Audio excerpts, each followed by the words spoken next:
We are about to witness one of the greatest events in human history.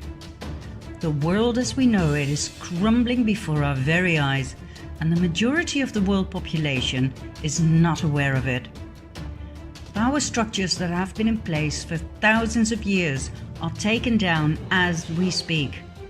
Soon we'll be shown evidence of an elite plan, so evil, so all-encompassing, that people will be shocked to the core. This documentary was made to help you deal with what's coming. Is it a good thing? Oh yes, it's the best thing that could possibly happen to us. But in order to understand and process the quantum leap that we as humanity are about to take, you must understand the reality, the timeline if you wish, that we as a species were placed in. And believe me, you don't have a clue just yet.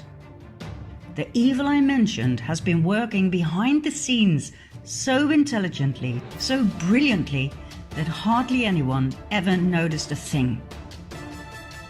What I'm going to do is first of all give you a short overview of things that made me go, things that made me decide to start digging for the truth. We'll take it from there, shall we? Are you ready? Join me on a journey down the rabbit hole. Let's start with the recent forest fires, for instance in California. Did you know that these fires forgot to burn trees? That they were capable of cutting through houses? That they burn trees from the inside out? That they were able to lift cars, tilt them and smash them down? Are you sure these are ordinary forest fires? And how about this one? We live in a world where mercury is considered highly toxic, but not when we inject it into children in absurd quantities.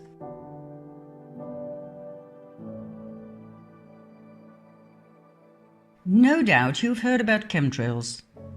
Denied by our governments for a long time, but recently acknowledged and referred to as geoengineering aerosols.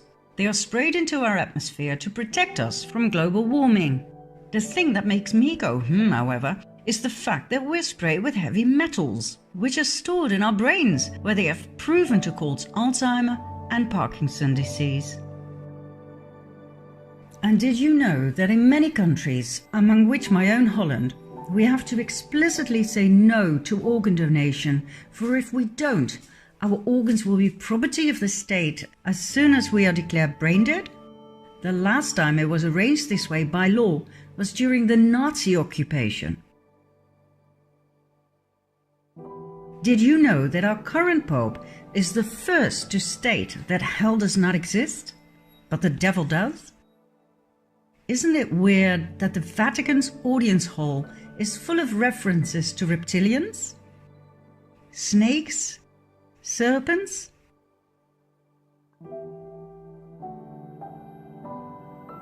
Did you know the Vatican's telescope is called Lucifer?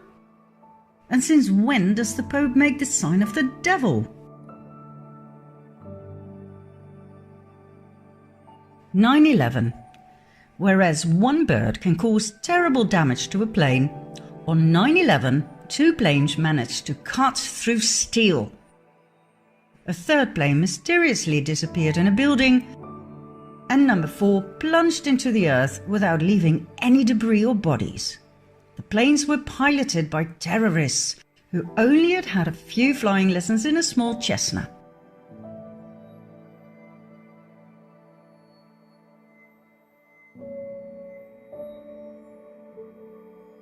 Then there are the horrid attacks on innocent people, in which the same victims can survive up to 3 different attacks.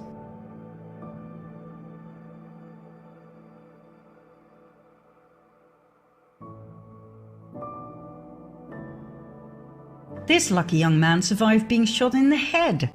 All he needed was a band-aid. And thank God not all victims are people of flesh and blood.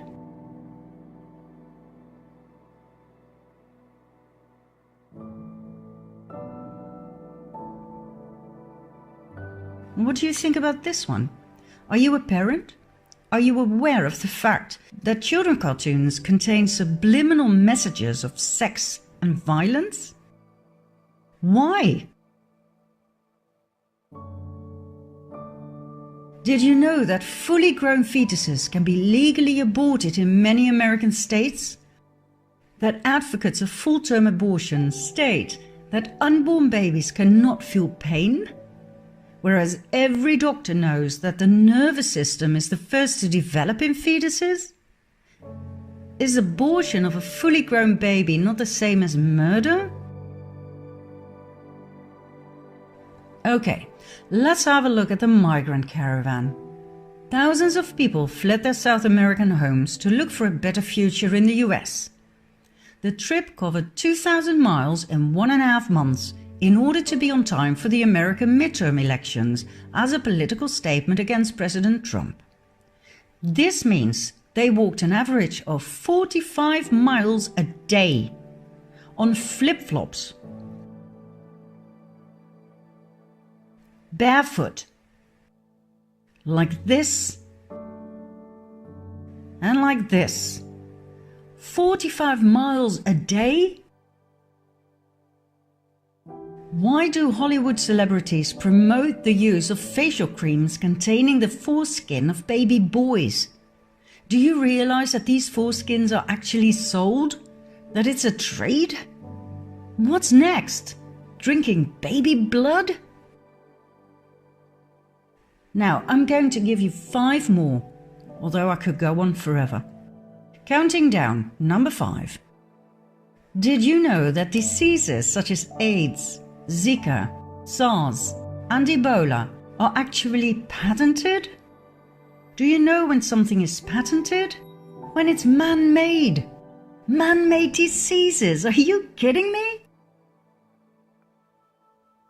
Number 4. Your cell phone, laptop, tablet, and your TV contain spyware that works 24/7, no matter whether your device is switched on or off. This means you are constantly being monitored. Each and every conversation, whether at home or at work, is recorded. Why? And by whom? Number 3. In 2018, Monsanto, known for its genetically modified seeds and crops, plus its poisonous weed killer Roundup, was bought by Bayer, a chemical giant that produces mostly poison. In other words, our food supply is now largely controlled by the producers of carcinogenic poison. Monsanto started off producing Agent Orange, a very powerful and highly toxic chemical used during the Vietnam War to eliminate forest cover and to destroy crops. But it turned out to do just a little bit more than that, causing horrific birth deformities and various types of cancer. According to experts, the fusion of Monsanto and Bayer was the perfect match made in hell. Number 2. In 2018, Hillary Clinton admitted that she deleted 33,000 emails from a private server used as Secretary of State. Not only that, she used a hammer to smash her cell phone, SIM cards and hard drives. Any further evidence that could have been used against her in a court of law was destroyed by fire that conveniently started in the office of a mansion. Did she actually get away with that? And last but not least, number 1. President Obama received the 2009 Nobel Peace Prize only months after his inauguration. Why, for God's sake? He came from nowhere and had achieved nothing at the time. In the following 8 years, he invaded 7 countries and dropped a bomb every 20 minutes. Who on earth was on that Nobel committee? The world is not what you think. And guess what all of these things have in common? They were completely ignored by the mainstream media. Not one news channel covered or questioned any of it. And just when I thought I'd seen it all, this became President of the US. always thought there were two political sides in life, left and right. Left was for the common people, right was for the rich. But I soon found out that my ideas did not reflect reality at all. Obama seemed to have enchanted everybody, including myself, with his good looks and charms. But like I said, he invaded 7 countries. He was a Democrat, for God's sake. And Democrat Bill Clinton went from one sex scandal to the next, lying under oath and getting away with it. Maybe left and right were simply 2 wings of the same bird? In spite of my leftist upbringing and background and my fierce opposition against Trump, I decided to give him the benefit of the doubt. But how did he get elected in the first place? Just before the elections, WikiLeaks arose. Founded by Julian Assange in 2006, WikiLeaks is a giant online library of the world's most censored documents, obtained by whistleblowers at the highest level. Much information deals with war, spying, and corruption. Now, just before the presidential elections, WikiLeaks published highly incriminating evidence of the corruption within the Clinton Foundation and the Clinton presidential campaign. So, what happened? That happened. On January 20, 2017, Donald J. Trump was inaugurated as President of the United States of America. But how did WikiLeaks obtain the evidence of the Clinton corruption? It was leaked by an employee of the Democratic National Committee, Seth Rich, who was subsequently found dead with 2 bullets in his back. Who killed Seth Rich? We will find out in the next episodes. What do we have for now? Donald Trump as President of the US. And then, out of nowhere, arose the enigma of Q.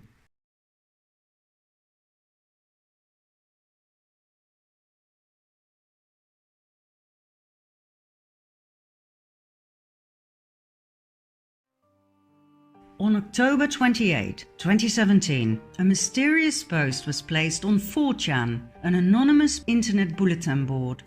It contained nothing but codes. This was the beginning of a new phenomenon. The Q posts, soon to be transferred to 8chan due to hacking, became more and more intriguing and popular among the so-called QAnons, anonymous people who are wary of the lies of the mainstream media and who've gone searching for the truth using other news outlets on the internet. I will get into the identity of Q later on in this documentary. Q communicates with the people by means of the Q posts, drops or crumbs that we, the Anons, pick up and decipher. The Q crumbs portray a better world, without wars, treason and corruption. A world after the Great Awakening. Q uses words and short sentences that keep coming back.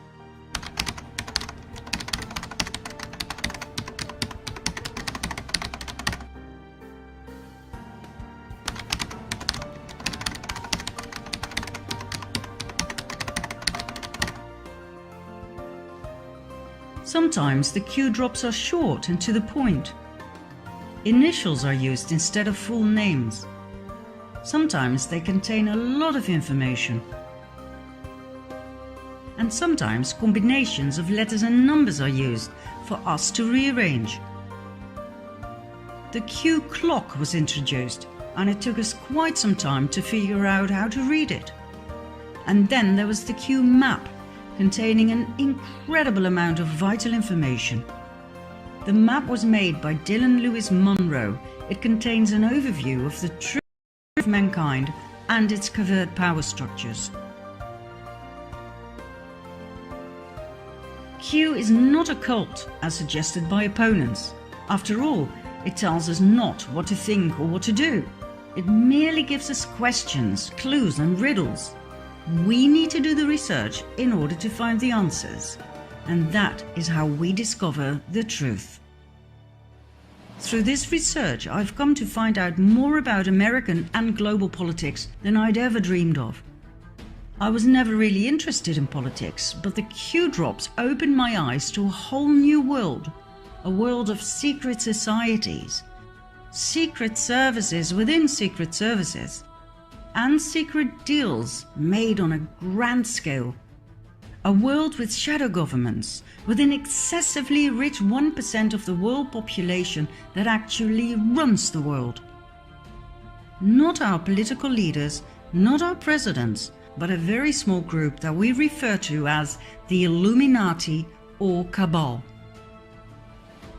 I learned about an evil master plan to completely dominate the world. And the ordinary people like you and I, we know nothing. We get up in the morning, we go to work, we pay our bills and our taxes, we watch TV and go to bed, not knowing that there's a battle being fought over our heads for world dominance, a battle between good and evil. This is what Q is pointing out to us, but we the Anons have to do the research, and we do. Like nerds, like an army of digital autists, we connect the dots. There is a war going on for world dominance, for the absolute submission of the masses. How is this achieved? By the constant waging of war, by the introduction of the Federal Reserve Bank and central banks, by trafficking drugs, oil, and people. The only two American presidents who tried to break down the power of the elite, beginning with the banks by printing their own interest-free, debt-free money, thus bypassing the Federal Reserve System, were Abraham Lincoln and John F. Kennedy. What else did they have in common? They got murdered.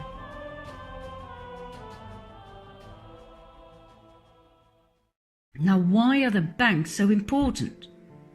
What exactly is the Federal Reserve and its central banks?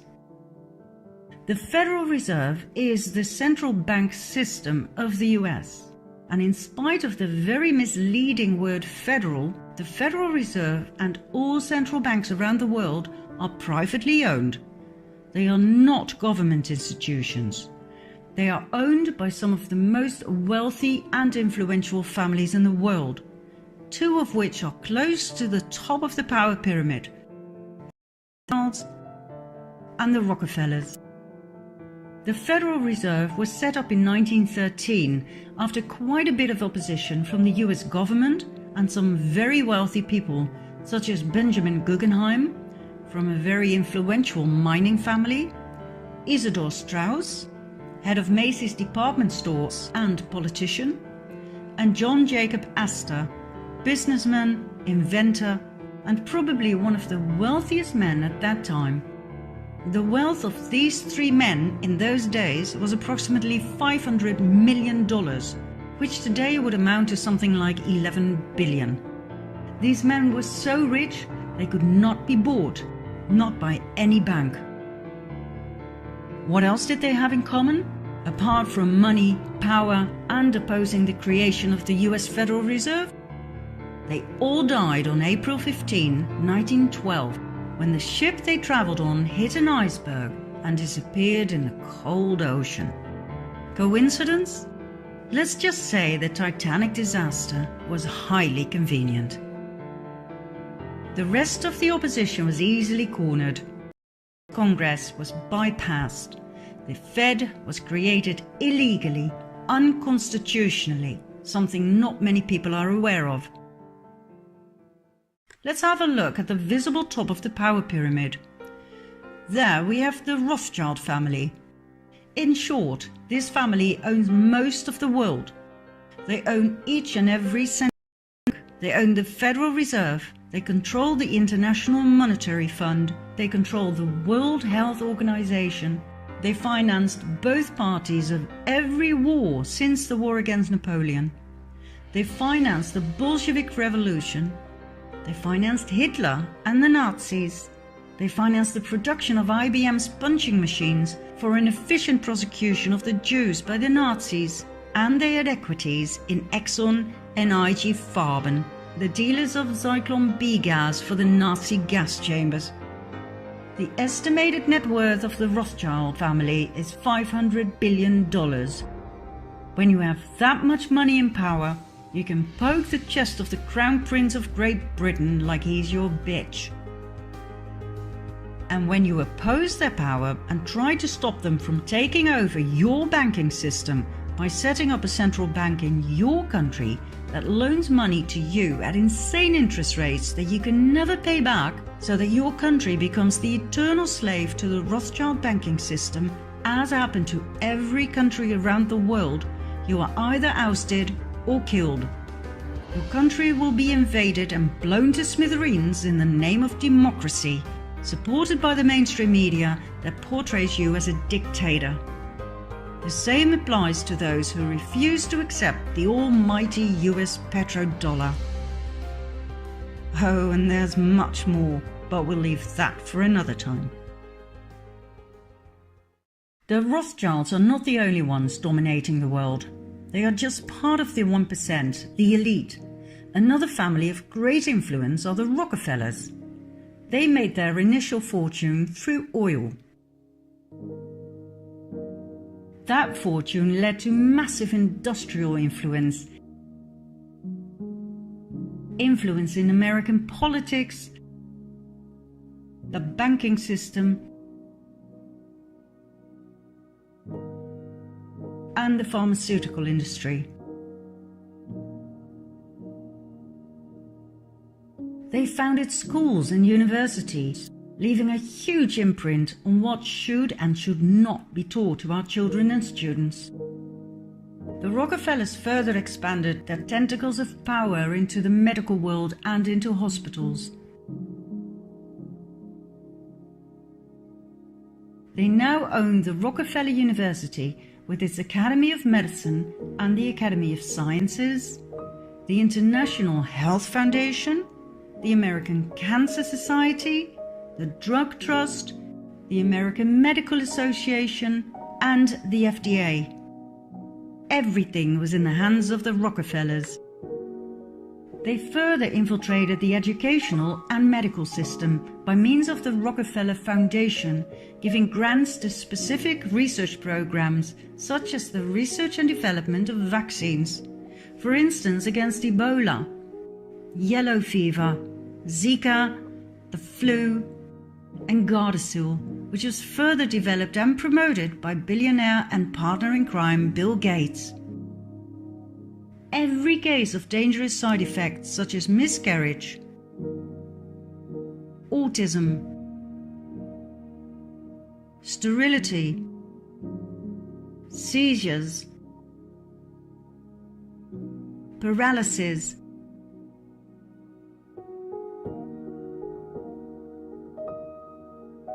and death was brought before the FDA and cleared.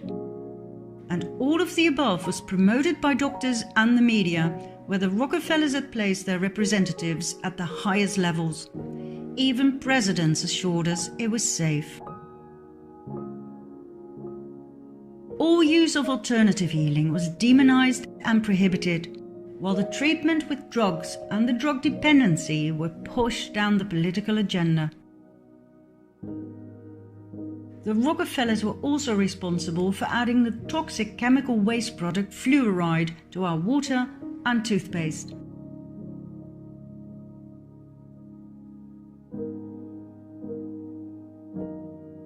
And as usual, the media spread lies about its healing qualities.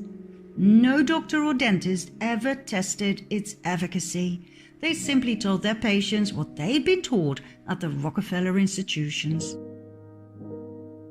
Yet another field of interest was the genetic manipulation of crops. The Rockefellers own millions of shares of Monsanto stock, as does their partner Bill Gates.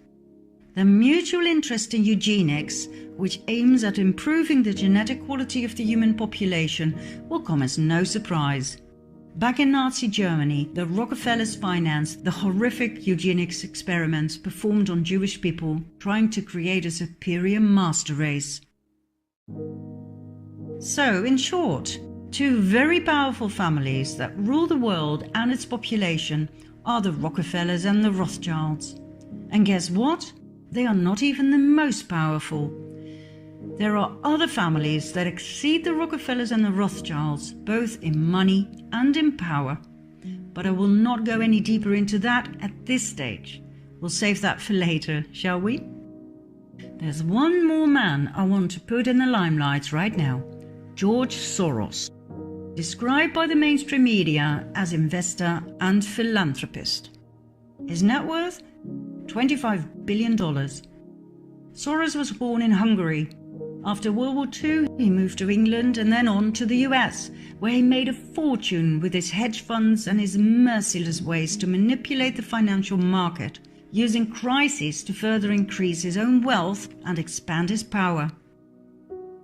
He prides himself in taking no responsibility for his actions and the destruction he caused to literally millions of people.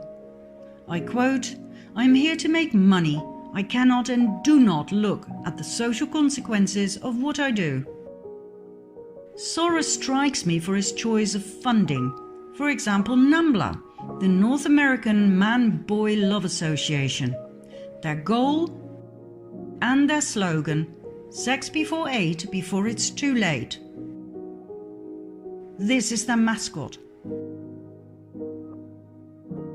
Why does this great benefactor support a pedophile club such as NAMBLA? Then there's Antifa, the anti-fascist movement. When we look at their actions, we see nothing but violence. They show great resemblance with fascism, which is rather strange for an anti-fascist movement. Even one of their flags is weird in that sense. Why would anyone finance such a thing? The same goes for Black Lives Matter. Why sponsor a movement that pretends to be left-wing but shows nothing but riots and violence in practice? Do you want to know what we're dealing with here? Then follow me to part 3.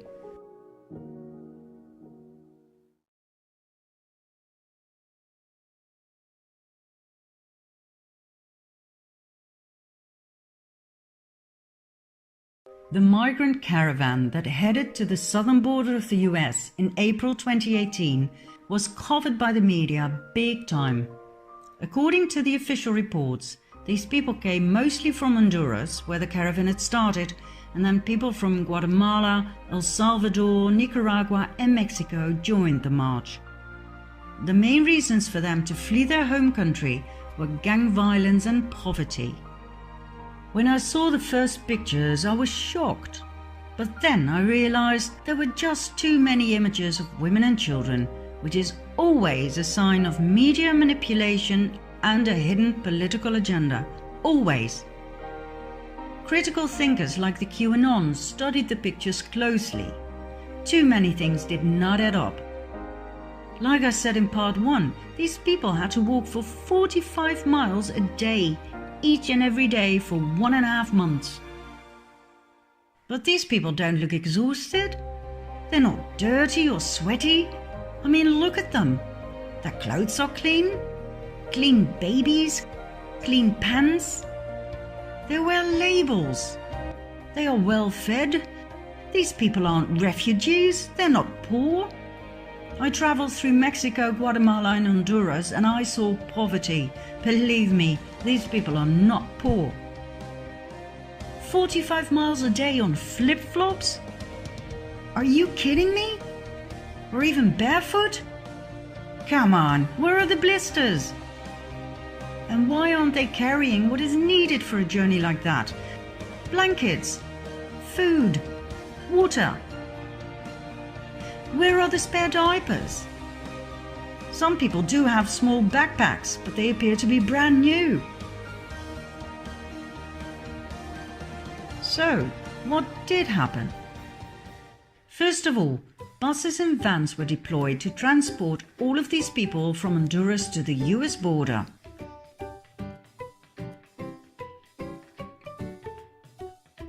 Flip-flops? No problem. You only have to get out of the van occasionally for a group photo. Next, in order to get as many people as possible, you pay them. Thanks to some alert anons, this was filmed on site. Then, in order to be efficient for the media, you give the main players a coloured wristband. Brilliant! Different colours have different meanings, all known to the reporters and the cameramen.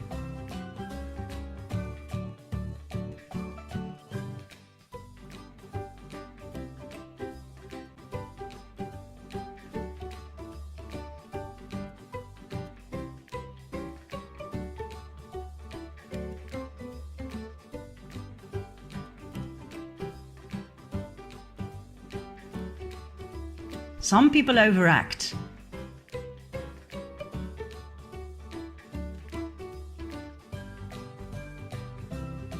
Others are really convincing and make it to the World News Report. Meet Maria Meza and her 5 children, all the way from Honduras.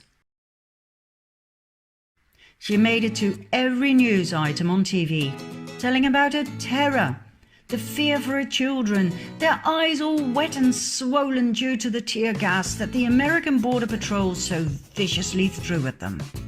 Well, Maria, there are a few flaws in your story. I've looked at every single picture of you and your beautiful girls.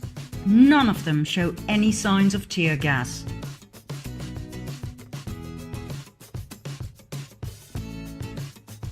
This picture clearly shows that you are the only ones in action. The cameraman shoots away, completely unhindered by the gas, and there is no panic. Let's have a closer look at this picture. Cameramen are standing in a line of smoke, yet have no problem with that. Oh wait, look! Somebody is throwing a gas canister. Is that a fellow refugee? Maria told the press that her son went back the next day to get the canister and show it to the reporters. Shame on you, America! I do hope Maria was paid handsomely, I really do, but her story sucks. The family was photographed on another day, getting out of a van for yet another day's work in front of the camera. And the tear gas canister? You can buy them at any theatre prop retailer, or you can use the police training variety. They produce white smoke, but no harm is done. I guess Trump's statement was correct. No tear gas was used on the children. The entire mainstream media coverage of this event was biased and flawed. My advice to the producers: next time, pay more attention to the details, for the anons are on to you. Refugees who walk for thousands of miles do not walk like this. Or like this. They don't wear flip-flops. They don't have brand new pink buggies. They do not polish their nails. They don't wear ironed shirts. Neither do they have perfect haircuts and makeup.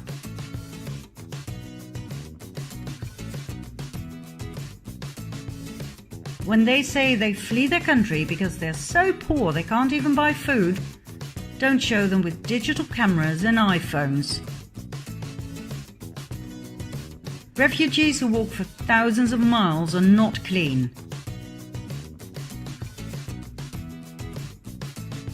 And for God's sake, pay attention to some of your supporting actors.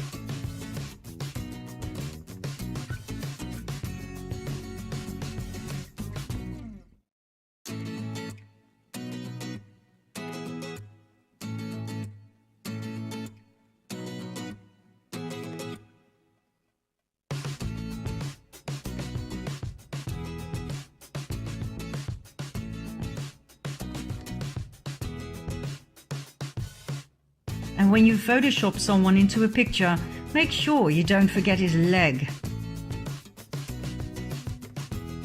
Oh, and make up your mind, will you? Do you want the shirt on or off?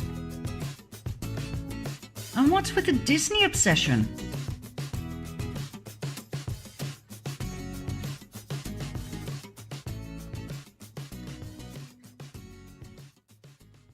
When you really want to know what's going on in the world, you have to do the research, just like Q keeps saying.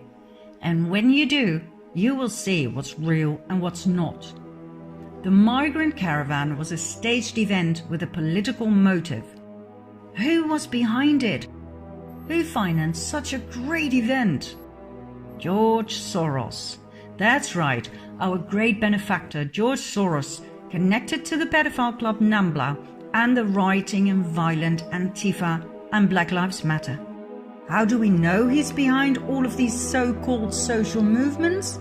Well, it's not really a secret.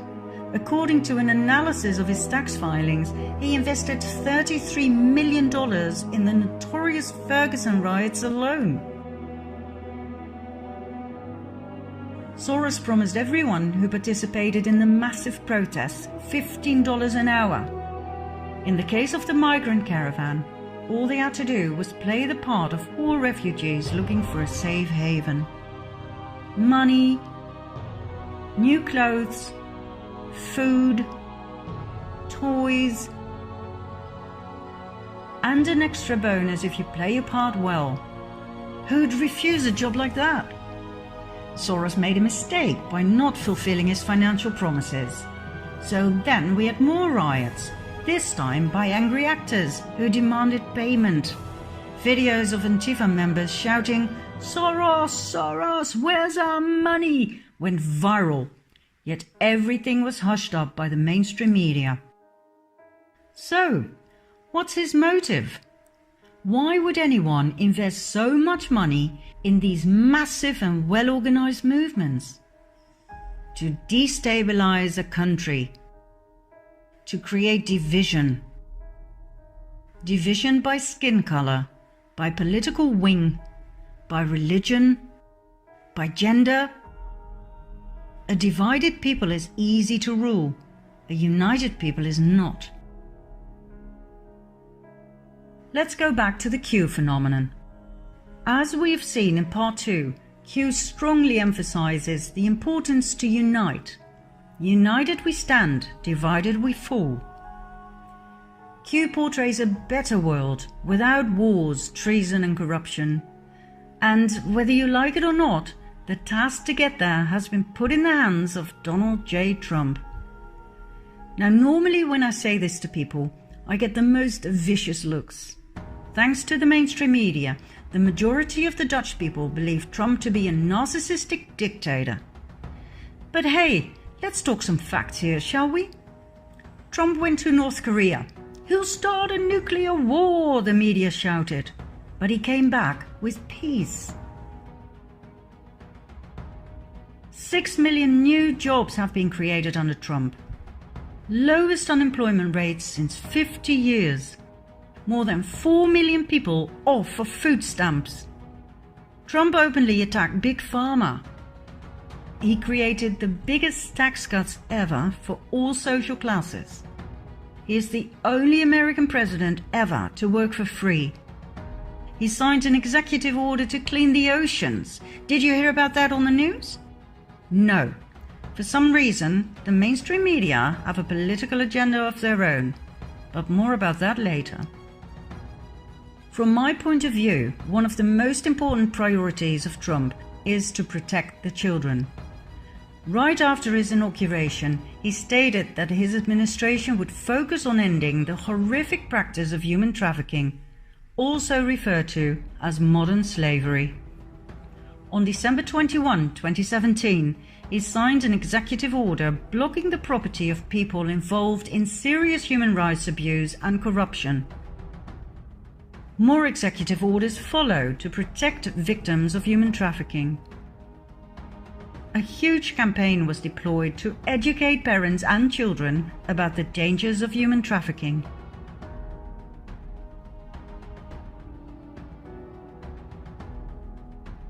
Throughout 2018 and 19, many arrests took place. Thousands of child molesters were arrested. Thousands of victims were rescued. Trump keeps emphasizing that most victims are smuggled into the country through the southern border. He shows numbers, statistics.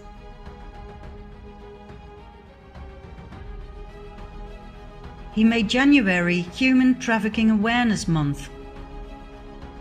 He informed the people about MS-13, a criminal gang responsible for raping and killing many American citizens. He swore he would take them down to the last member. He keeps emphasizing the drugs problem and the billions of dollars plus the countless lives it costs each year. He keeps pleading for a wall, anything to reduce the drugs and human trafficking numbers as much as possible. But the mainstream media keep twisting his words, making it sound like immigrants aren't welcome. I've watched these interviews time and again, and I can assure you that according to President Trump, immigrants are most welcome, but they have to come in legally. The funny thing is, Bill Clinton wanted a wall. Obama wanted a wall.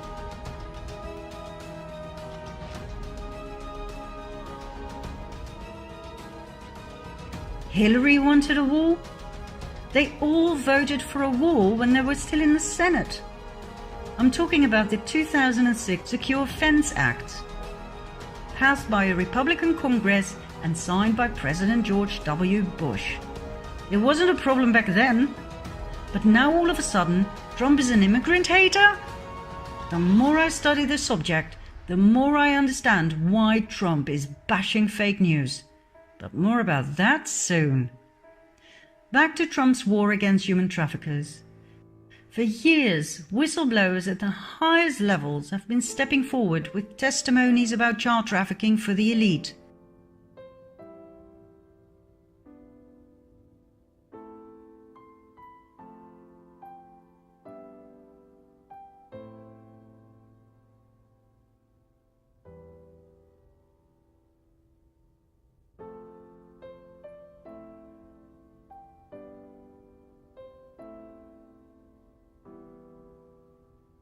This is nothing new.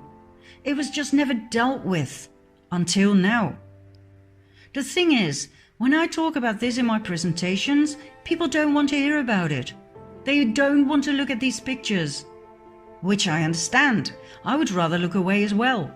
But that reminds me of the famous one-liner of the Germans right after World War II, after being confronted with the painful question, how could you let the Nazi atrocities happen? Why didn't you do something? The answer was always, wir haben's nicht gewusst. We didn't know. Of course they knew.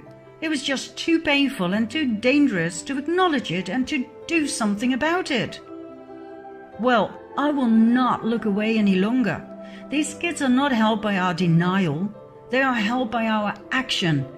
So for God's sake, keep watching. We are the only hope they have left. Child trafficking for the elite. That is bigger than pedophilia. We are talking about a huge criminal organization kidnapping children and selling them to high-ranking officials from mayors, judges, and senators to presidents and even royalty. Do you think this is far-fetched? Do you think it's just a conspiracy theory? Get ready for some conspiracy facts in part 4.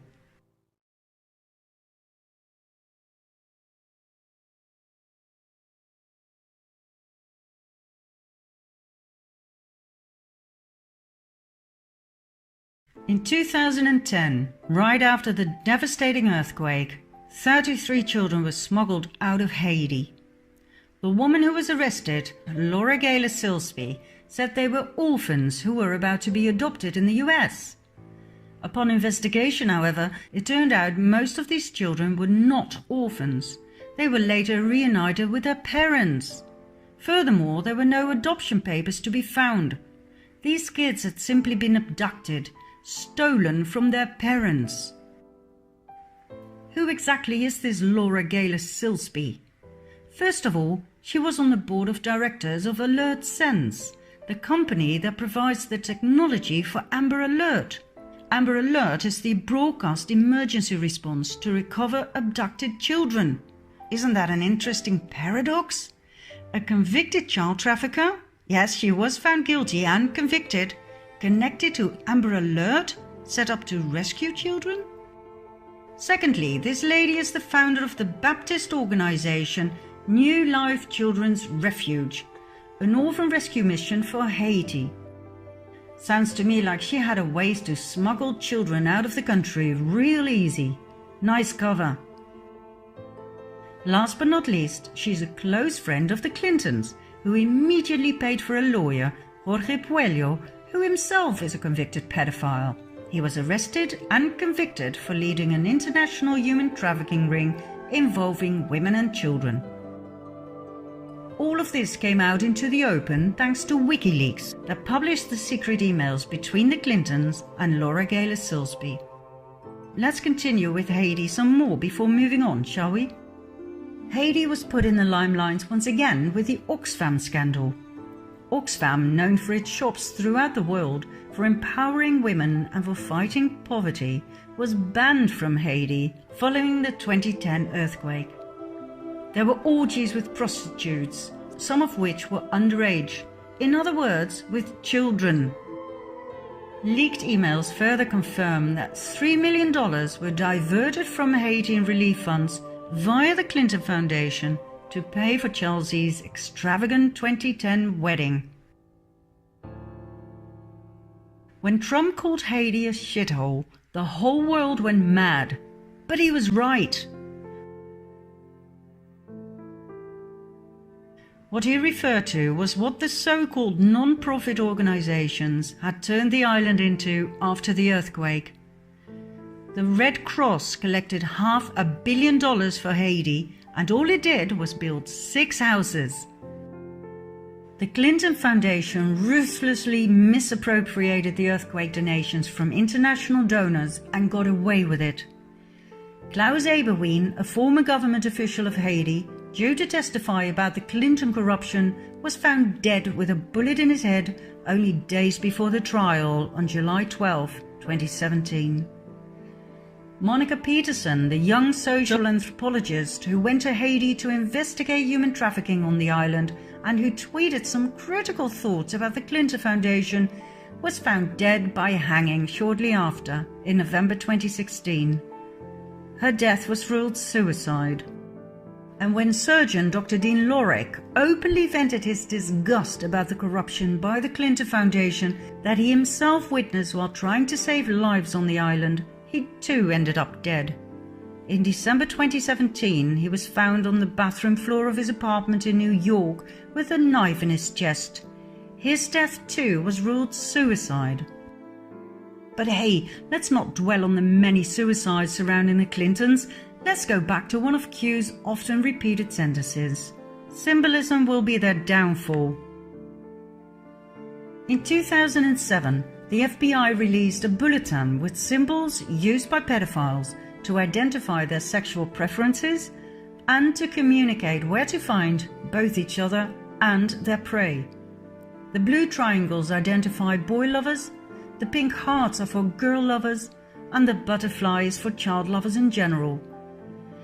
These pedophile logos will indeed be their downfall.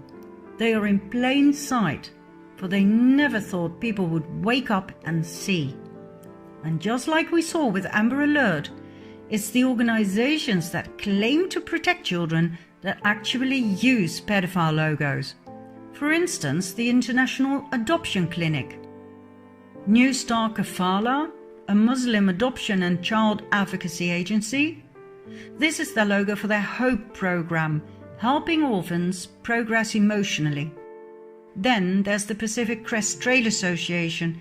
It changed its logo in July 2017 after the pedophile connection in the capital A was discovered by the public. Now, I'm not saying these organizations are proven pedophile dens. I'm merely pointing out the interesting choice of logo, which of course could be totally based on coincidence. This logo eerily resembles the boy lover symbol. It was used by the Pierre Elliott Trudeau Foundation, set up by the Canadian Prime Minister Justin Trudeau in honor of his father. This logo was on the 2015-16 annual report. Then there's Alpida, a Canadian refuge charity. Alpida was founded by the Radcliffe Foundation, set up and owned by Frank Giustra. Now, apart from the interesting choice of logo, there are a few things about Mr. Giustra that fascinate me. First of all, he's a major sponsor to the Clinton Foundation. We're talking $100 million and more. He loved going to Haiti with the Clintons. And he founded the Boys Club Network for boys between 12 and 18 seeking connection and mentorship. His co-founder is Jim Crescenzo, a teacher from Vancouver who received an Excellence Award from none other than Justin Trudeau. Now once again, I'm sure this is just coincidence. But what is it that Q keeps saying about coincidence? How many coincidences before mathematically impossible? For someone who claims to be a decent family man, Justin Trudeau sure has some interesting friends. Take Christopher Ingvelson, a Canadian private school teacher, convicted for the possession and distribution of child porn. For many years he was Trudeau's friend and roommate. Then there's his best friend Peter Dalgleish, the world-renowned humanitarian who was caught in the act in Nepal with 2 children aged 12 and 14. He was the founder of Street Kids International and the Trails Youth Initiative program. Now, I'm sure these programs do great things for kids, but why choose pedophile logos? And why are so many set up by registered and convicted pedophiles and sex offenders? I mean, if you're a pedophile, wouldn't it be great to have your own child protection program? To have access to all those lovely children to pick from? Mind you, these children often come from troubled backgrounds. Some have criminal records. Many suffered from neglect and abuse in early childhood. Easy prey, and no concerned, loving parents to protect them. I mean, look at CPS, the Child Protective Services, exposed in 2007 for legally kidnapping and selling children for adoption out of foster care. The lady who exposed them, Congresswoman Nancy Schaefer, was murdered in 2010. Now back to Trudeau's interesting best friends. Here we have Ben Levin, former Deputy Minister of the Ministry of Education, arrested and convicted in 2013 for making and distributing child pornography.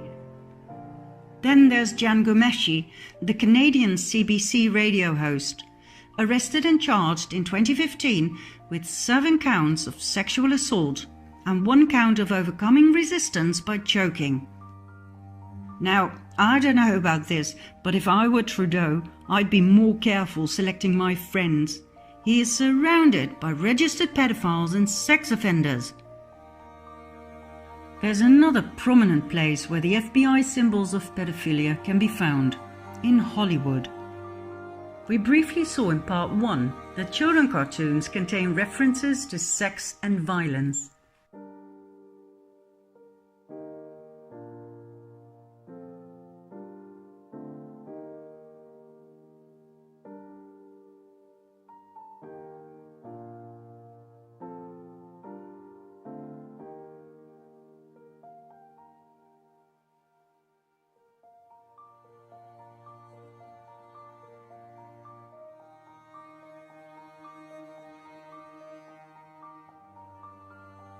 Doesn't that make you wonder who Walt Disney really was? Why are children exposed to Illuminati symbols, such as pyramids and the all-seeing eye, time and again?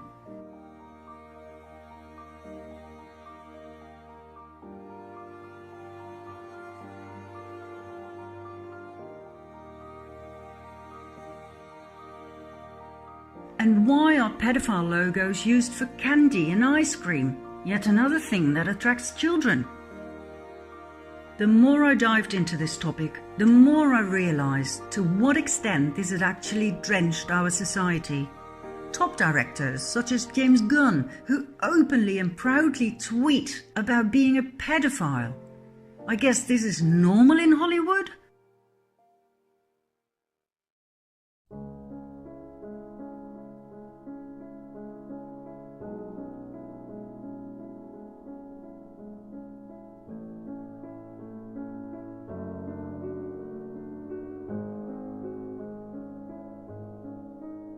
He was fired over these tweets, rightly so one would think, but only a few weeks later he was back at work. out through the front door, back in through the back door. Nickelodeon's producer Dan Snyder lost his job because he couldn't keep his hands off of young girls.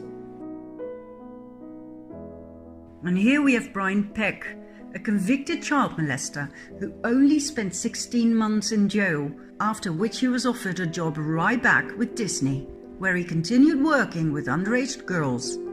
Once again, out through the front door, back in through the back door.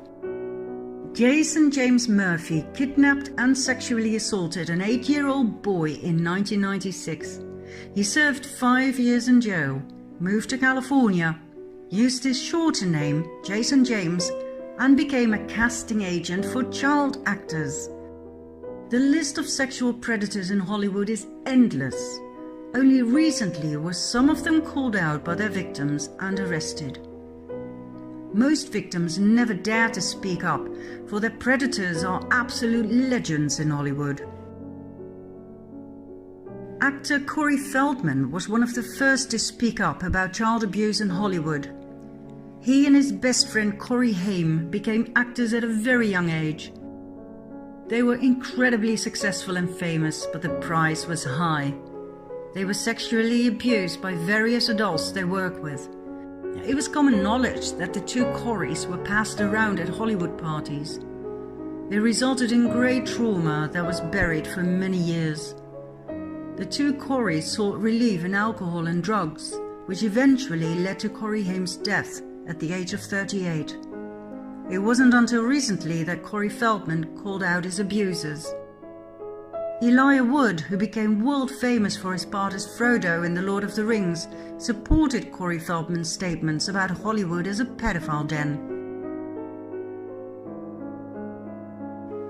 Elijah was protected by his mother, who wouldn't let him visit any of the parties where a lot of the abuse took place. World-renowned actors such as Robert Downey Jr. and Brad Pitt also stepped forward to support all of these statements.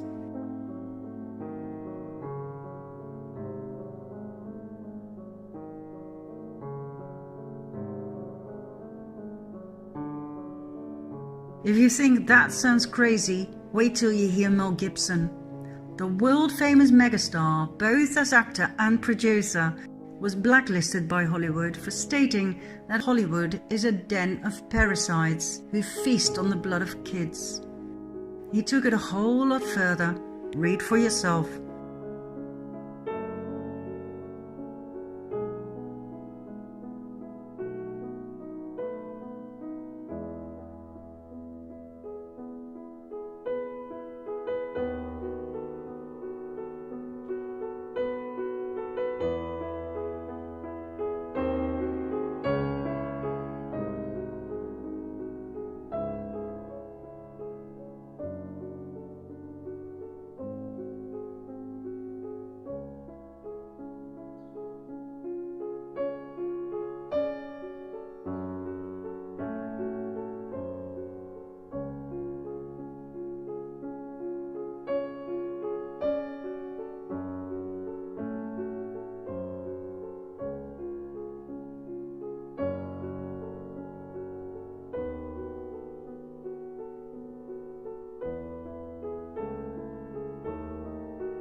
Could this be true? Eating babies? Drinking their blood? Will this have a happy ending? Oh yes. Let's move on to part 5.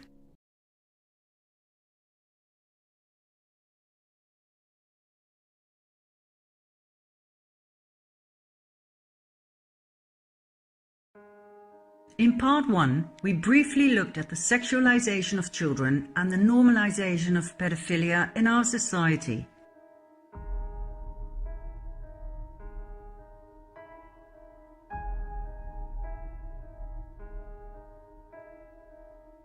Innocence is sexier than you think? And what about this clothing store called Sweet and Sexy Kids? What the hell is sexy about kids? At an academic presentation at Cambridge University in June 2018, it was actually stated that the majority of men are probably pedophiles and that pedophilic interest is normal and healthy. The New York Times declared pedophilia not a crime but a disorder. And during 2 TEDx talks, pedophilia was presented not as a disorder but as a sexual orientation. Posters were spread. And Cosmopolitan magazine published an article by the hand of a young woman who became her father's lover.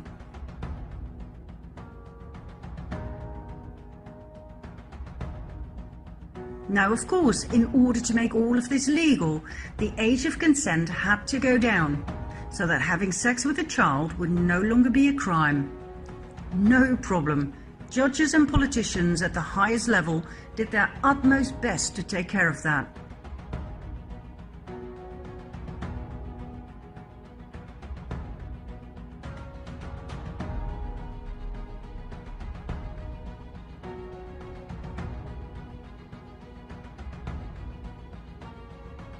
Not many people know that Patricia Hewitt was General Secretary of the NCCL, later known as Liberty, which was affiliated to PI, the Pedophile Information Exchange. Then there's former British Prime Minister Theresa May, who thinks pedophiles should be allowed to adopt children too. When you study the patterns of this topic, it seems there is a larger plan behind it all. Why is it so important to legalize pedophilia? Why is having sex with children so important? Any psychologist can tell you how harmful it is for children to have sex at a young age, and that consent is a very dangerous concept, as pedophiles often tell their children they are simply demonstrating just how much they love them. Sex is then confused with love. The child cannot comprehend the subsequent feelings of pain, shame, anger and fear. The secrecy put upon them is hard to deal with. All of this results in great trauma. Why then would a society push pedophilia down our throats? Bit by bit, step by step, normalizing it so that we grow to the idea instead of reject it. Why create a society of traumatized people? Why are pedophile logos used in children cartoons, Disney movies, candy and ice cream, child protection centers, adoption agencies, in business and in politics? Meet Sheila Jackson Lee, member of the House of Representatives, proudly wearing her young boy lover ring. What is going on here? Let's follow a lead. Check this out. This still image appears in a video clip of a band called Sex Stains, and this is where it gets interesting. They played at Comet Ping Pong, a restaurant in Washington, D.C. Best known for its pizzas, ping pong tables in the basement, high-profile clients such as Hillary Clinton and the Obamas, and a conspiracy theory called Pizzagate, more about which in a bit. Meet the owner of Comet Ping Pong, James Achilles Alefantis. When Alefantis started his restaurant in 2006, he didn't have much, according to himself.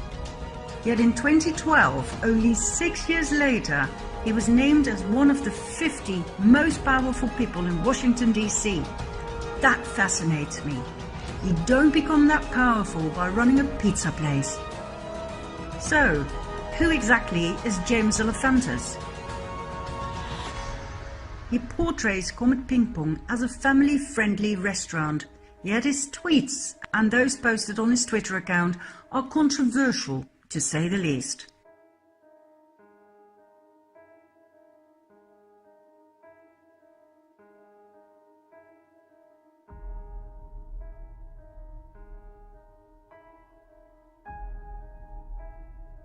It's clear that Elephantus loves art. Comet Ping Pong often displays the work of artists with a very specific taste. This is the work of Arrington de Dioniso.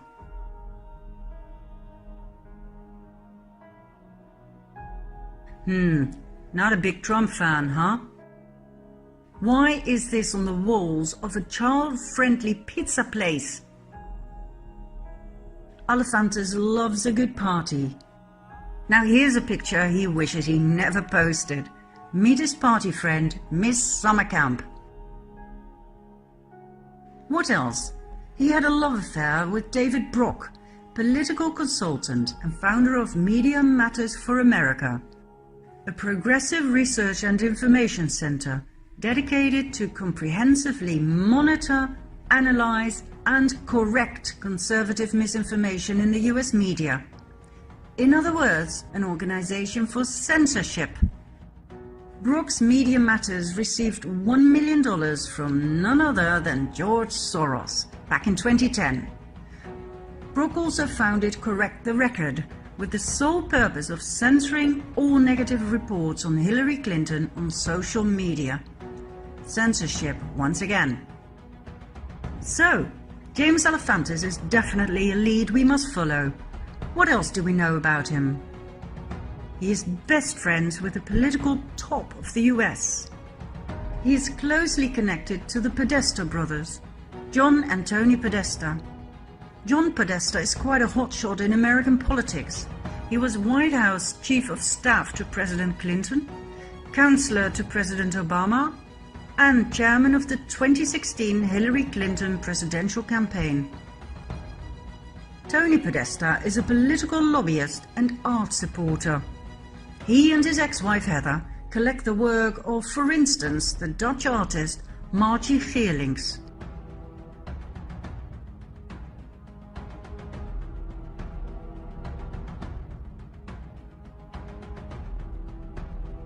Fascinating, to say the least.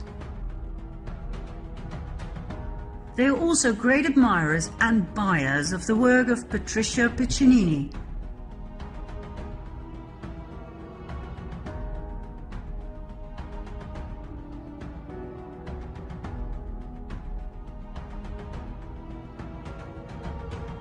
And what about the work of Biljana Đurđević that actually adorns the Podesta's living room?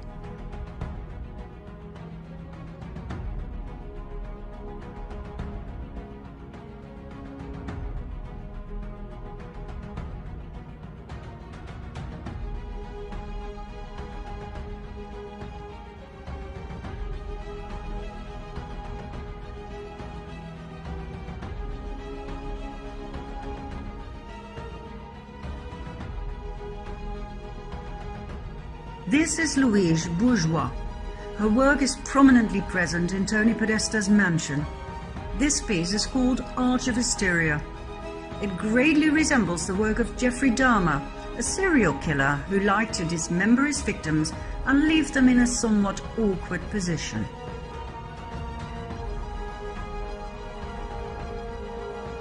And then there's the most interesting work of Kim Noble, a survivor of severe trauma in early childhood, which left her with 13 alter personas.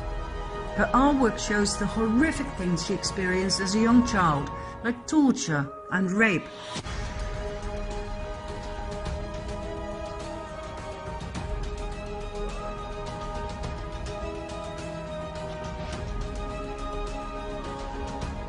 Her work was exhibited in Comet Ping Pong, our child-friendly pizza place. Now, I don't know about you, but this makes me sick as a dog. The more I study Pizzagate, the more I realize this was quite likely conspiracy fact, not theory. What kind of a pizza place exhibits naked, abused, tortured, raped, and even dead children on its walls? What kind of man becomes one of the most powerful people in Washington, D.C., serving pizza? How come the political top of the US, the Podestas, the Clintons, and even Obama, president of the US at that time, how come they all want to spend time with a sick perv like Elephantas? I think I know. For a while I thought the name Elephantas was fake. This man was way too powerful to come from an ordinary family. Could Elephantas be a French bastardization of J'aime les enfants? I love children? But then some anons pointed out he could well be a Rothschild. After some digging, I came across an interesting twist in the Rothschild family tree, starting with Evelyn Achille de Rothschild. His middle name kinda gives it away, doesn't it? He was born in Buffalo, New York in 1886 and died in World War I in 1917. 2 years before he died, his illegitimate son, Louis George, was born. But as he wasn't married, his son inherited the name of his mother, Elephantas. The boy grew up and married Helen Rapaz and had 2 sons, one of which is Achilles Louis Elephantas, the father of our very own James Achilles Elephantas. His mother's name is Susan Reed Shoemaker. So, his middle name, Achilles, takes him all the way back to his great-grandfather and even further back to his great-great-grandmother, the Italian Marie Perugia. Her father's name was Achille Perugia. In short, James Achilles Elephantas is a real, genuine, full-on Rothschild. That explains his power and his friends. It explains his close proximity to the Clintons, just like his uncle and aunt, Evelyn and Lynn de Rothschild. So, are we to believe that our political leaders simply enjoy pizza and sick art? Is that it? What is it with pizza anyway? Why is it so sexualized?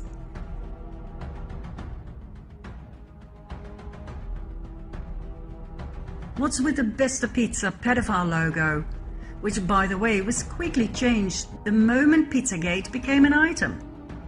Is it all just a coincidence that the Podesta emails, revealed to the public by WikiLeaks in 2016, contain countless pizza-related words such as cheese, hot dogs, pasta, walnut sauce?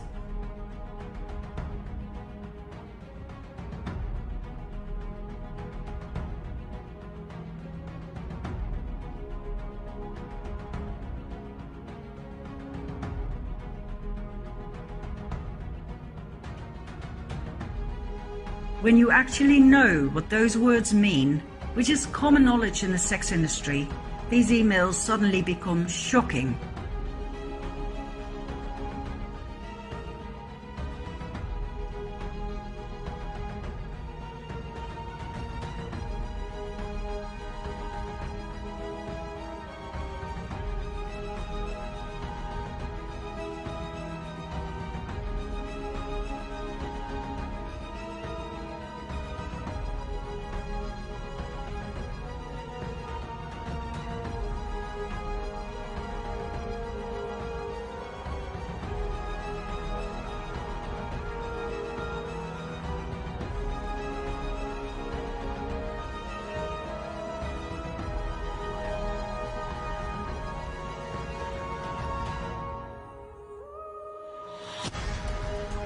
Is this why Hillary deleted 33,000 emails for which she is currently scrutinized?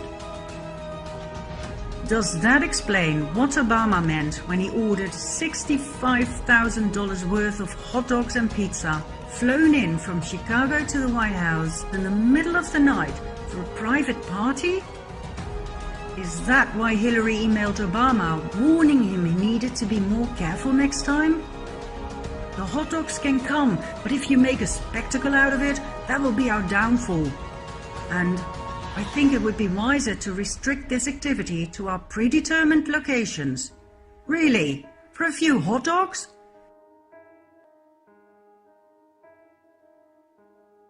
Isn't it weird that these security camera pictures of children lying on ping pong tables in the basement of Comet Ping Pong are shown on the walls upstairs? Who the hell was watching them? And why does their website have a super secured backdoor to a secret division where you can order pizza pictures for absurd prices? This screenshot was made public by a hacker. It's in low resolution, so I will read out loud what it says at the bottom. This month we have 5 fresh pizzas for your enjoyment. We also have 4 surviving pizzas from last month's session. All are on sale at an extremely low price, as they are in poor health and not expected to survive. So a requirement is that you finish eating your pizza after your session. This month's special includes a 30% discount on severe torture. Each image below is available for $1,000 in fine print. Why are they talking about kill rooms, murder, and rinsing it off when you're done? What the hell is going on here? To tell you the truth, at this point in my research, I experienced what we call cognitive dissonance.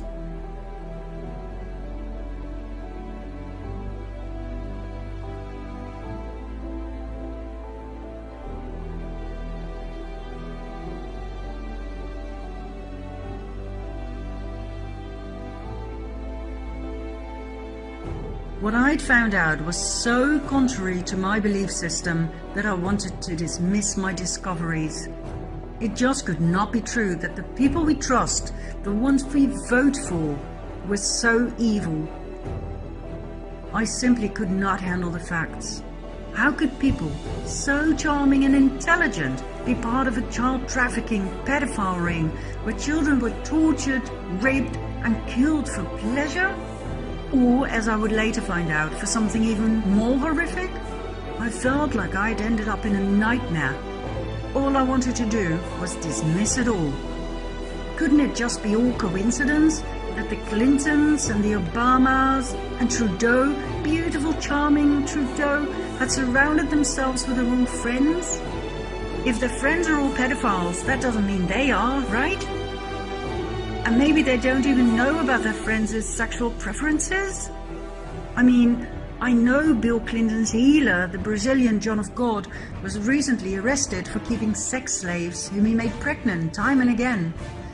I know he admitted to selling the babies for thousands of dollars and killing the slave mothers after 10 years of giving birth. I know the main whistleblower in this case suddenly died a suspicious death, but come on, how could Bill Clinton have known? And I know he went to the private island of convicted pedophile Jeffrey Epstein. I know he was on the passenger list 26 times, together with other sex offenders like Kevin Spacey, who was recently arrested for multiple rape accounts, among others with young boys. But that doesn't make Clinton a sex-raging animal, right? I know he was investigated for the rape of a young boy by Jenny Moore, a former police officer who informed the FBI and the Department for Homeland Security, after which he suddenly died in a hotel room. But that doesn't make Bill Clinton a murderer, does it? I decided to do more research. I needed more supporting evidence. I went back to the artwork. I was intrigued by the bathroom or swimming pool or whatever it was. Where was it? When this appeared on 8chan, I knew I was on the right path. Not just me, but thousands of Anons searched for it and found it.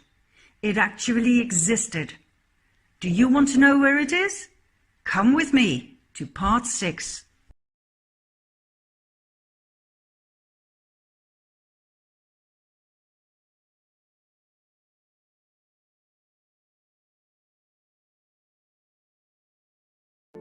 The swimming pool in the artwork bought by the Podestas actually exists. It is the subterranean swimming pool at Biltmore Mansion in Asheville, North Carolina. This was the home of multimillionaire Gloria Vanderbilt, who recently passed away at the age of 95. Here we have Gloria and her 2 sons, Anderson and Carter Cooper. Carter committed suicide when he was 23. Anderson is a well-known news reporter for CNN. Why does Gloria's swimming pool appear on paintings of tortured children? Is it a coincidence that the little boy so strongly reminds me of Anderson Cooper, Gloria's son? Could there be a connection between her swimming pool and the entertainment with young children for the elite, as mentioned in the infamous Podesta emails? Anderson Cooper, son of Gloria Vanderbilt, world-renowned and award-winning reporter for CNN. He was caught overdoing it from time to time, making things look much worse than they actually were. But hey, maybe he's just a bit of a drama queen. At least it led to some funny responses on social media.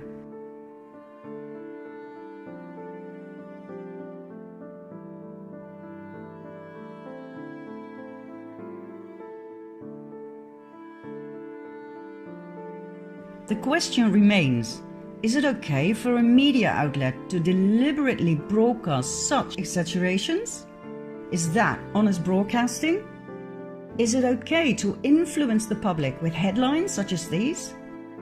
Is it okay for the Dutch news network NOS to show a twisted version of an interview by BBC's John Sweeney asking Putin about the killings in the Ukraine, where the NOS edited the original interview so that Putin seems to walk away, ignoring Sweeney?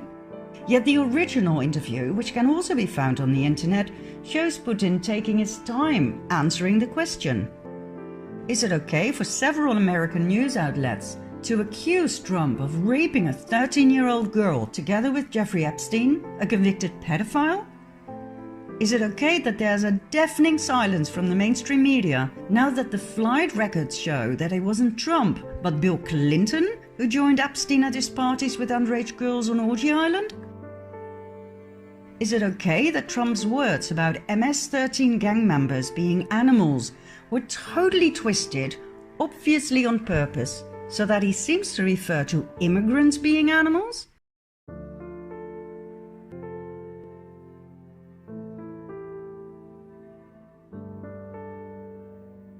Do you remember the little boy from Syria, sleeping between the graves of his parents? That too was staged and broadcast on purpose, as to manipulate the people into yet another war. The boy was paid to lie there. I don't know about you guys, but this is not okay. It's not okay to fake white helmets saving a wounded man right after a bombing, only to have a selfie taken. That's deceit. It's not okay to lie to the public about Syria and the alleged chemical attacks, so that yet another war can be justified. For months we were lied to by the mainstream media. Remember this poor little girl? You probably will, for she was used 3 times for 3 different rescue missions in 3 different months in 2016. I find that shocking. It is not okay to fake attacks on women and children to trigger an emotional response that justifies the invasion of yet another foreign country. I find it horrifying to see the well-designed deceit of Western people who watch and trust the news.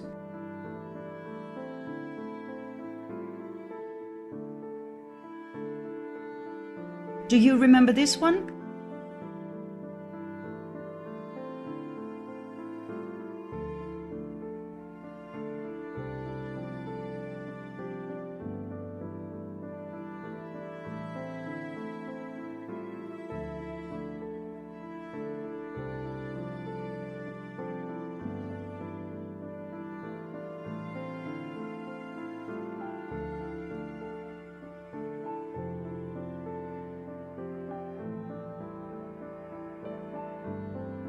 I could go on for hours with examples of fake news, but I think this is enough. For now at least. I'll give you 2 more to digest.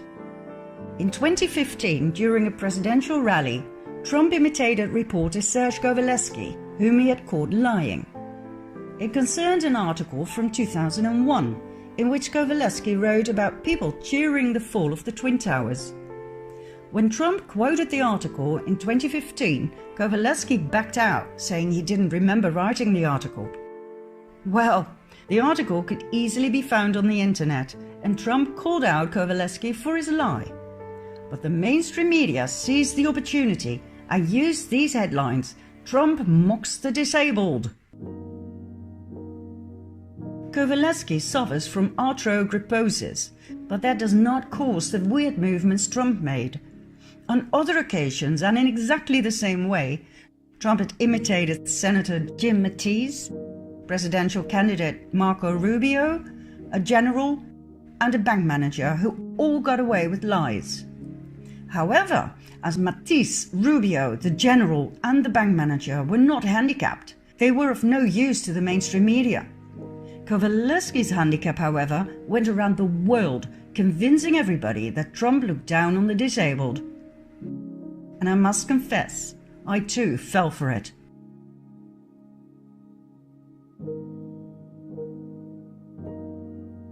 Then, last but not least, for 2 years the mainstream media kept pushing the liberal agenda on Trump and the alleged Russian collusion, whereas on March 23, 2019, the Mueller investigation officially ended and nothing was found. After 2 years of doing everything they could to take Trump down, they found absolutely nothing. Trump was cleared, yet the mainstream media kept repeating, "Something has to be wrong with this president." Trump's official innocence is completely hushed up, just like they didn't say a word about the countless pedophiles that were arrested under Trump. Total radio silence. From the beginning, Trump has been warning us about the mainstream media as the #1 enemy of the people. And the more I study the subject, the more I understand that Trump is actually correct. The mainstream media uses its power to steer the public into a desired direction. The spreading of disinformation is nothing new. Back in the early 1950s, the CIA set up Operation Mockingbird, a large-scale program in the US with the sole purpose of manipulating news media for propaganda purposes. Leading American journalists were recruited into a propaganda network. In other words, the Secret Service determined what was going to be on TV and in the news.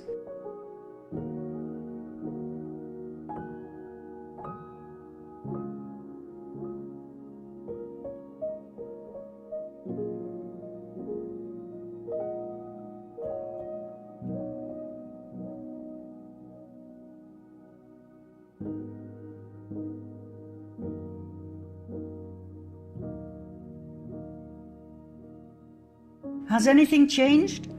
No, apparently not. German whistleblower Udo Ulfkotte, high-profile journalist for the Frankfurter Allgemeine, stated in front of the camera that he felt deeply ashamed to have consistently lied to the public for over 25 years.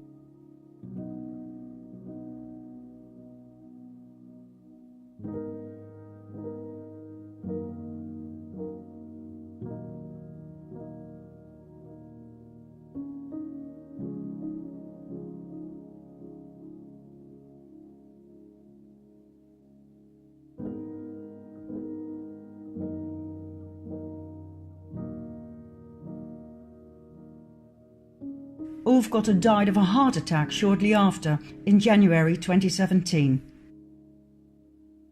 The illusion of choice.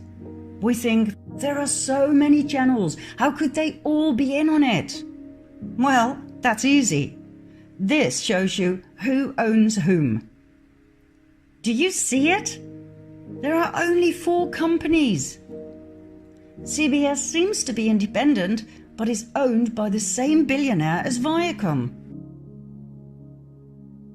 When you give people the illusion of choice, they believe they are free. And if you want to find out why the mainstream media push the liberal agenda down our throats, all you have to do is follow the money. Who paid major contributions to Hillary Clinton to support her work and the liberal agenda? That's right. CNN, NBC, News Corporation, Turner Broadcasting, Thomson Reuters, Newsmax Media, Time Warner, Viacom, Comcast, HBO, AOL, Hollywood Foreign Press Association, Public Radio International, Public Broadcasting Service, Huffington Post Media Group, Carlos Slim, the largest shareholder of the New York Times, James Murdoch of 21st Century Fox, Judy Woodruff, co-anchor and managing editor of PBS NewsHour, Howard Stringer, former president of CBS, George Stephanopoulos, ABC News chief anchor and chief political correspondent, Mort Zuckerman, owner of New York Daily News and US News and World Report, and The Washington Post, owned by Jeff Bezos of Amazon, well known for its censorship of quite a few books on controversial topics.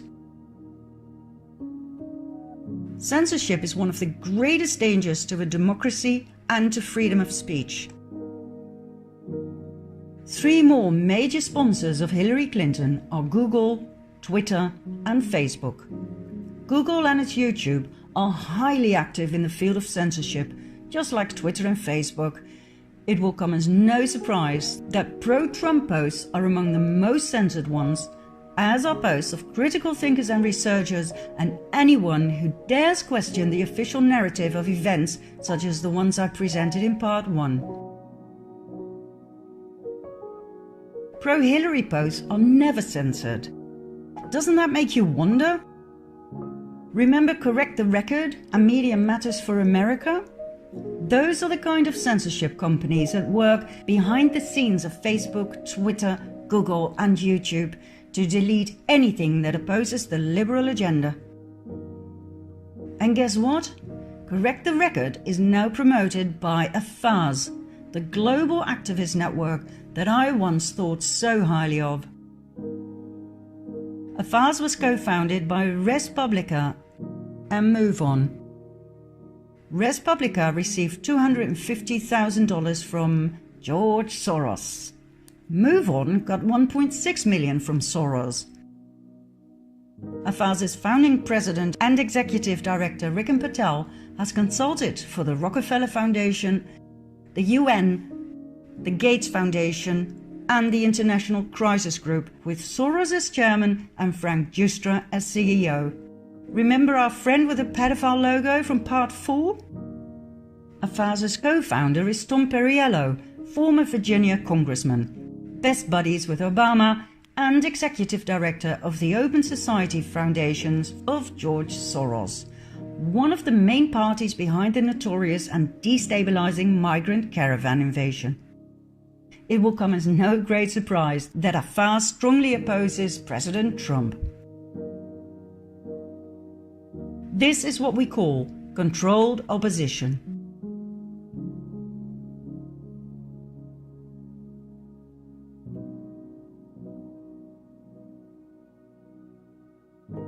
Like I said, censorship is dangerous. The so-called fact-checkers are dangerous. Snopes is one of them, set up by a couple from San Fernando Valley, David and Barbara Mickelson.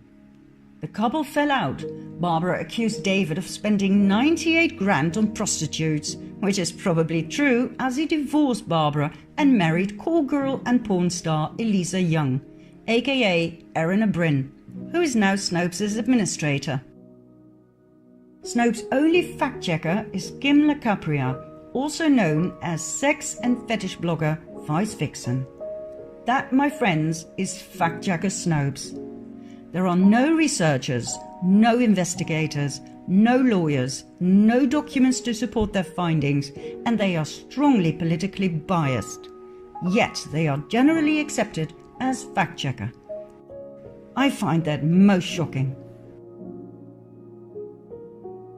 Do you get the picture? Operation Mockingbird never ended.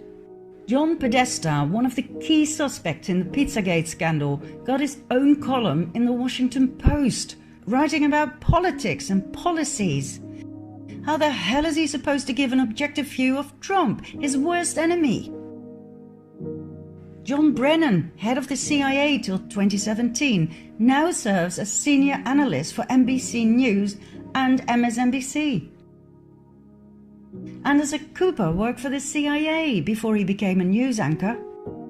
According to himself, it was only an internship when he was 19, but I wonder How many young men are approached by the CIA for an internship?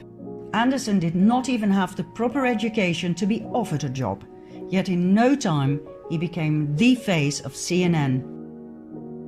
The secret services still decide what the people are supposed to think and believe. If they want to invade yet another country, they will use the mainstream media to make you believe that that particular country needs to be freed of a terrible dictator who kills his own people. The real reason for the invasion will quite likely never be known to the public. It'll probably have to do with oil or the installment of yet another Rothschild bank. But hey, who cares? It was in the news that they freed those poor people from their dictator and that democracy was bestowed upon them. And if it's in the news, it's true. End of story. Well, no, it's not. If the media coverage is controlled by secret services, it seems only logical to me to focus on the things they refuse to cover or ridicule. Number one topic that comes to mind? Pizzagate. Debunked by the mainstream media like nothing else. Let's continue with a bit of additional research in part 7.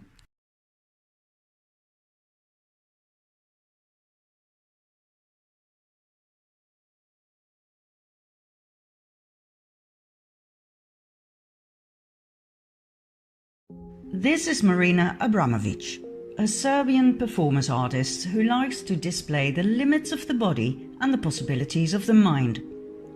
She pioneered a new notion of identity by focusing on confronting pain, blood and physical limits of the body. Let's have a look at her work.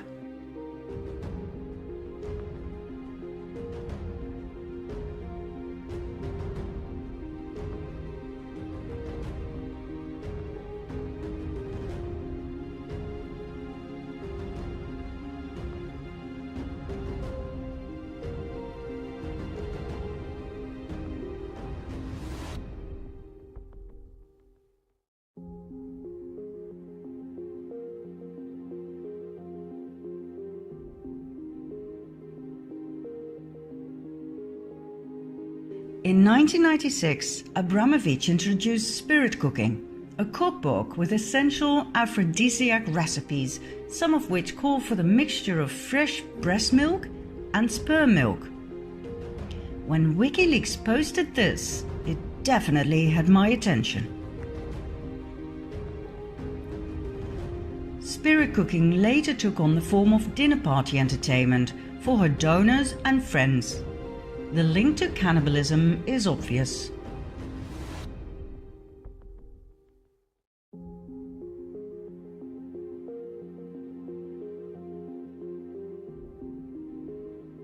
Abramovic furthermore made her appearance in the leaked Podesta emails. Why am I not surprised? I discovered this photo of Abramovic and John of God. Exactly. The very same Brazilian healer who was recently arrested and charged with multiple accounts of abduction, abuse, rape, child trafficking and murder. The very same personal healer of Bill Clinton. This picture is particularly interesting for the Dutch viewers. Before Willem-Alexander became King of the Netherlands, his mother Beatrix was on the throne. She frequented Abramovic's performances. On this particular occasion, she wore a brooch that seems to be a pizza slice. Now this may be far-fetched, but let's see. Meet Maxima Zorreguieta, born in Argentina and now married to our king Willem-Alexander van Oranje-Nassau, and daughter of the late Jorge Zorreguieta, who served as cabinet minister during the so-called Dirty War of dictator Jorge Videla. Maxima had 4 sisters and 2 brothers. One of her sisters is Dolores, an artist who came to the Netherlands in 2005 to exhibit her work. The exhibition was called Love Romance. Have a look for yourself.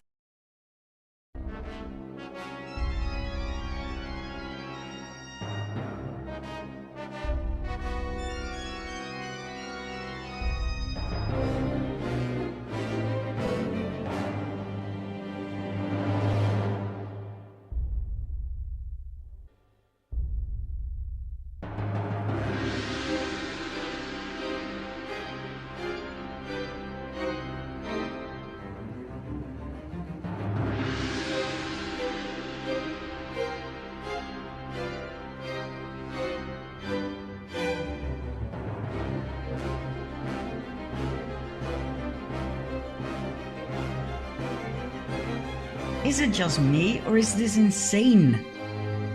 To me, this looks like an outcry for help from a severely traumatized woman. In June 2018, Maxima's younger sister Inez was found dead in her apartment, hung with a scarf from a doorknob. Doorknobs have proven to be lethal for quite a few people lately.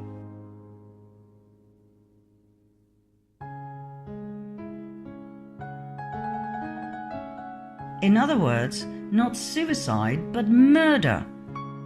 Was Inez Sorgueta about to spill the beans on the cabal? Is that why she was silenced? Could this be true? Let's have a look at some other doorknob victims. Number 1. Lorraine Scott, fashion designer and former girlfriend of Nathan Rothschild, one of the world's most wealthy families. According to a longtime lover, Mick Jagger, Lorraine was not suicidal. Number 2. Chris Cornell, lead singer of the rock band Soundgarden and Audioslave. According to his family, he suffered from depression due to being sexually abused as a child. He and his wife founded the Chris and Vicky Cornell Foundation to support children suffering the consequences of abuse and neglect. He and his best friend, Chester Bennington, were working on exposing an elite pedophile ring. Cornell was also the main financial backer for the documentary The Silent Children about child sex trafficking. After he died, the project was cancelled. According to his family, Cornell was not suicidal at the time of his death. Interesting detail contradicting the suicide theory was the blood on his head and on the ground. Was Cornell killed by a stroke on the head and strangulation by means of his exercise belt? Number 3. Chester Bennington, best friend of Chris Cornell and lead singer of Linkin Park. He died 2 months after Cornell. Bennington also suffered from depression due to being sexually abused as a child by a friend of the family. According to some sources, that friend was John Podesta, key player in Pizzagate. And when you look at the striking resemblance, Podesta could well be Chester's biological father. When Chester was 9 years old, his father abandoned the family after finding out the boy was not his son. Was Podesta both the pedophile family friend and the biological father of Chester Bennington?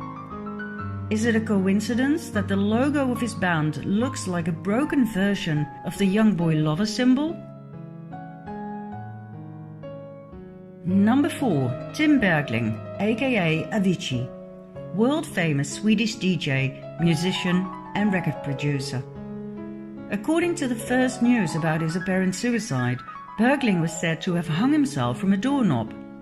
Later on, the narrative was changed into self-inflicted cuts with a broken wine bottle that led to heavy and lethal bleeding. It took almost 2 weeks for this official narrative to be published.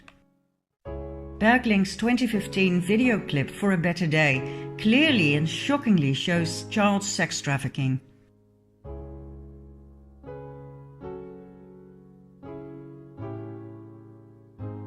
At the end of the video clip, Bergling turns out to play the part of the abused boy, now grown up and ready to take revenge on his abusers. Did he actually experience these horrors in his childhood? Was he murdered for bringing this out into the open? Bergling's family believes he did commit suicide, yet his girlfriend expressed her disbelief. Number 5. Annabelle Nielsen, ex-wife of Nathan Rothschild, who also lost Lorraine Scott through hanging, remember? According to her family, she died of a stroke, but according to friends, she was found hanging by a scarf from a doorknob. Number 6. Aaron Swartz, computer programmer and activist for internet freedom, for which he founded Demand Progress and Reddit. He died after hacking into MIT and JSTOR. Swartz was arrested and charged with computer fraud. However, 1 week after his alleged suicide, it became apparent that Swartz had leaked the hacked documents to WikiLeaks. One can only speculate as to the contents. Number 7. Kate Spade, American fashion designer. Spade led delegations to Haiti for the No Ceilings initiative of the Clinton Foundation, aimed at the global support of women and girls. Haiti is one of the main places on earth for child trafficking, and we've already seen the involvement of the Clintons in part 4. What did Kate Spade know that led to her death? Why did her husband Andy appear in public 2 days after her death wearing a rat mask? Was Kate about to rat to betray the Clintons? Was Andy Spade forced to wear the mask as a warning to others who just might rat? Number 8. Anthony Bourdain, celebrity chef, TV presenter and author. Bourdain openly criticized Hillary Clinton on multiple occasions. He spoke out strongly against globalization and deeply hoped Henry Kissinger would be called out for the war crimes he committed. Bourdain had been to Pedophile Island, Haiti, to shoot an episode for his TV program No Reservations. A month before his death, he posted a tweet about the wrath of Hillary Clinton he had experienced.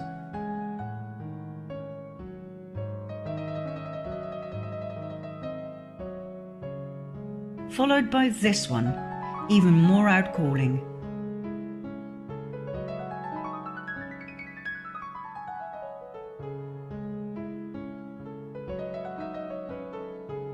And then Bourdain died a sudden and unexpected death.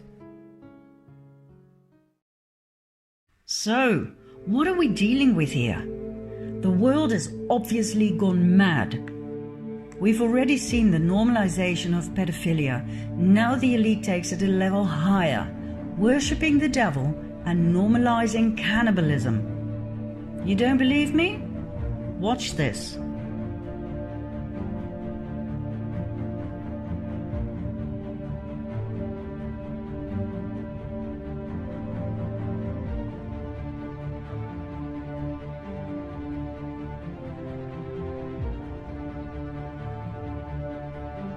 Is this really the sign of the devil?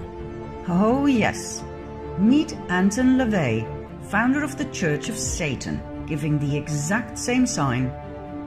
The same Church of Satan Chelsea Clinton is so fond of. The upside-down pentagram containing the horned one, plus the upside-down cross, it's all there.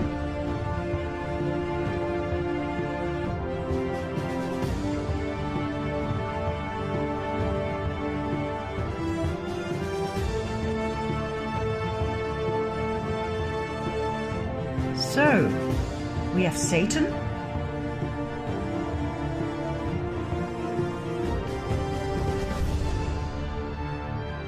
we have blood,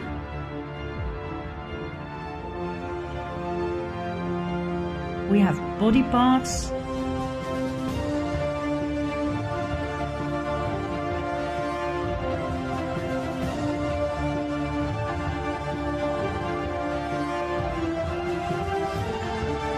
we have cannibalism.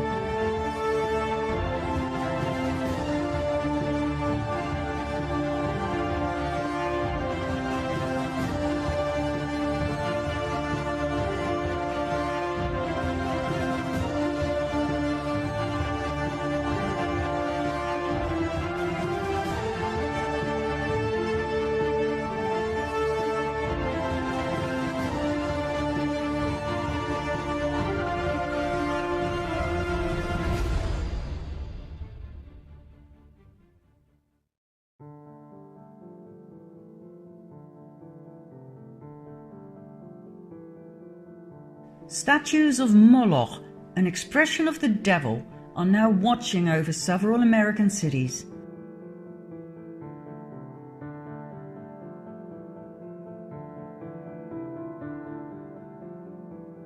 And only recently a new one was placed in Rome.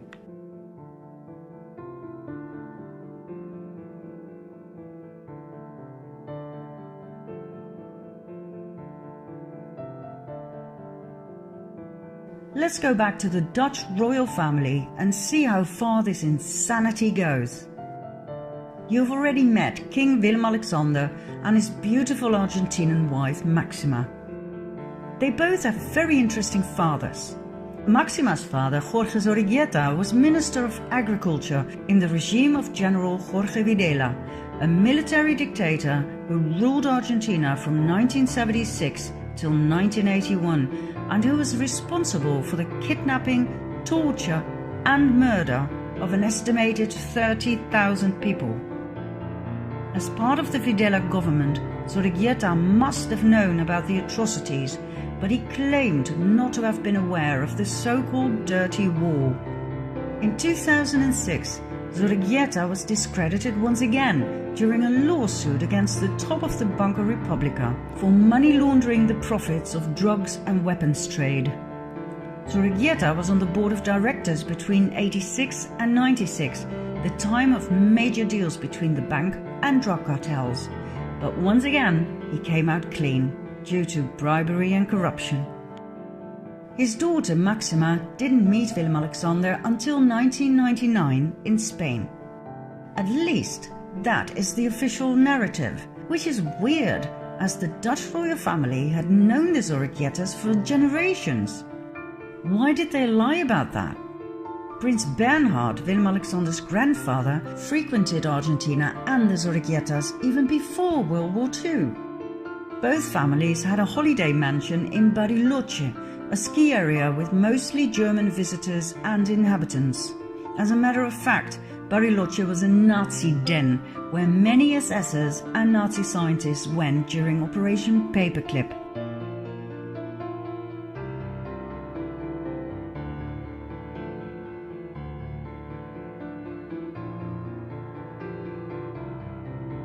I was taught in school that the Nazi leaders were all convicted in the Nuremberg trials, that justice was served. But did you know that only 10 Nazis were hanged and only 7 went to jail? That's it! The big Nuremberg trials, only 17 of them? Did you actually think, like I did, they all got what they deserved? Well, think again. They had way too much knowledge. Most of them were welcomed with open arms. NATO, NASA, they all loved them.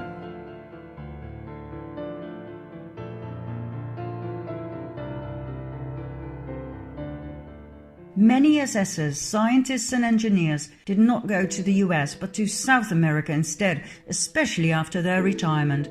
Argentina was very popular among them, especially the inhabitable Patagonia, where they were safe from post-war Nazi hunters.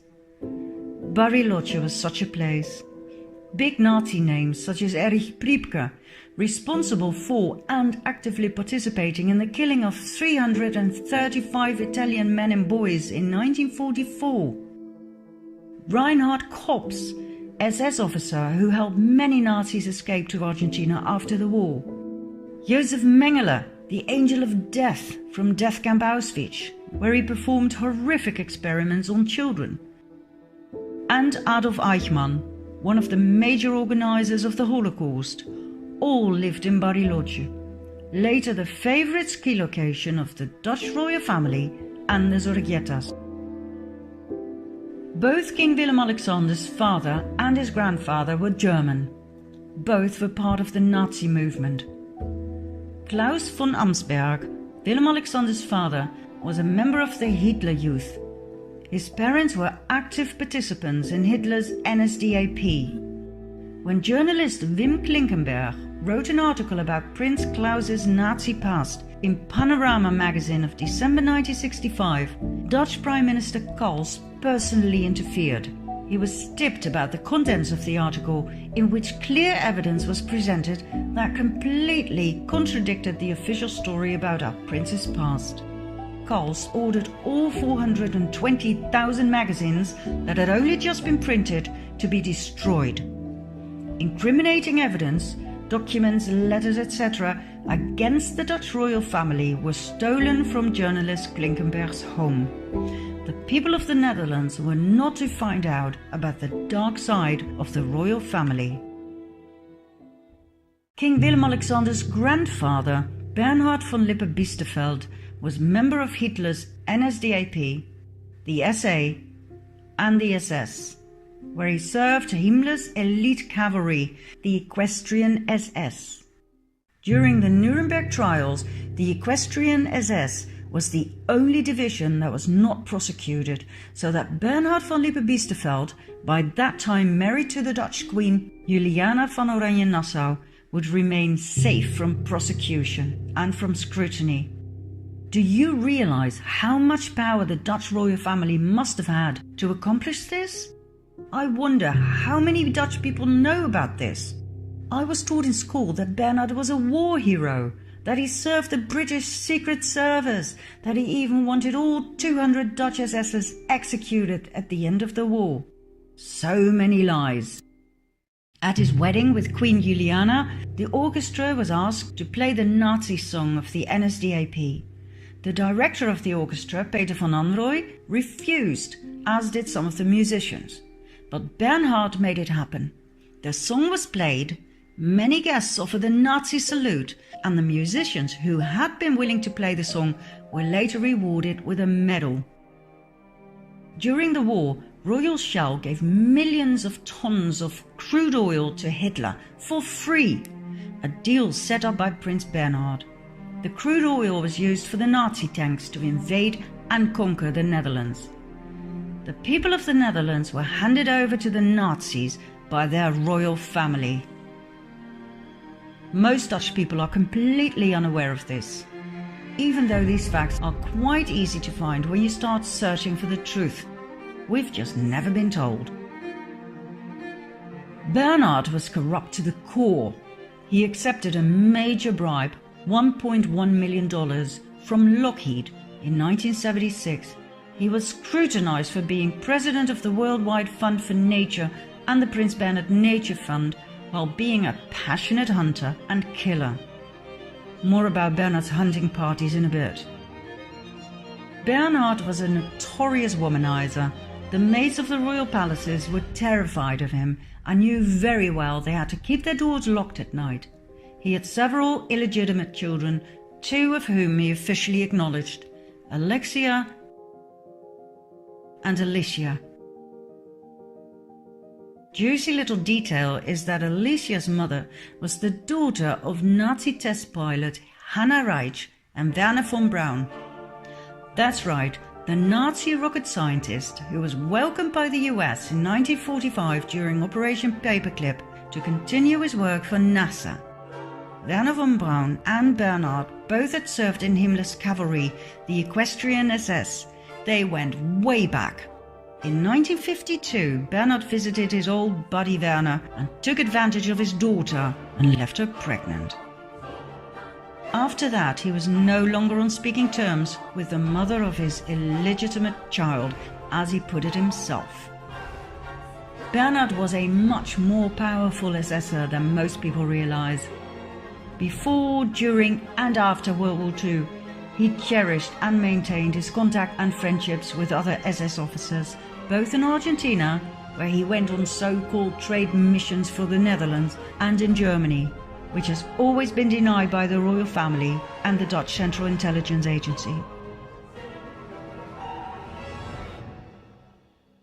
Bernhard also founded the Bilderberg Group, where political and industrial leaders gather once a year to discuss, well, nobody really knows, as it's highly secretive. You can only become part of this exclusive group upon invitation. When Prime Minister Luns tried to enter the conference in 1977, he was literally thrown out. There's one thing all researchers agree on: the Bilderberg Group is definitely cabal. There's one more thing Bernhard was known for, and this is where it gets really dirty. It's the main reason why I put so much emphasis on our royal family. And this is something everybody needs to know. Come quickly to part 8.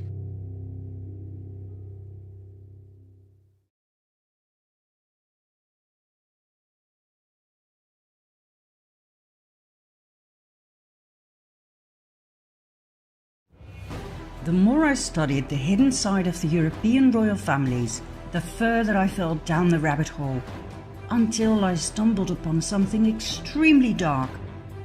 I will spare you the gruesome details. They are too horrific, too sickening. I urge you to do your own research. Google the names you're about to hear, read and listen for yourself, and make up your own mind. This is where Pizzagate returns to the story. Pizzagate is not just an American problem, it's a global problem. Let's get down to the real definition of Pizzagate. Worldwide, children are stolen and sold to elite pedophile rings.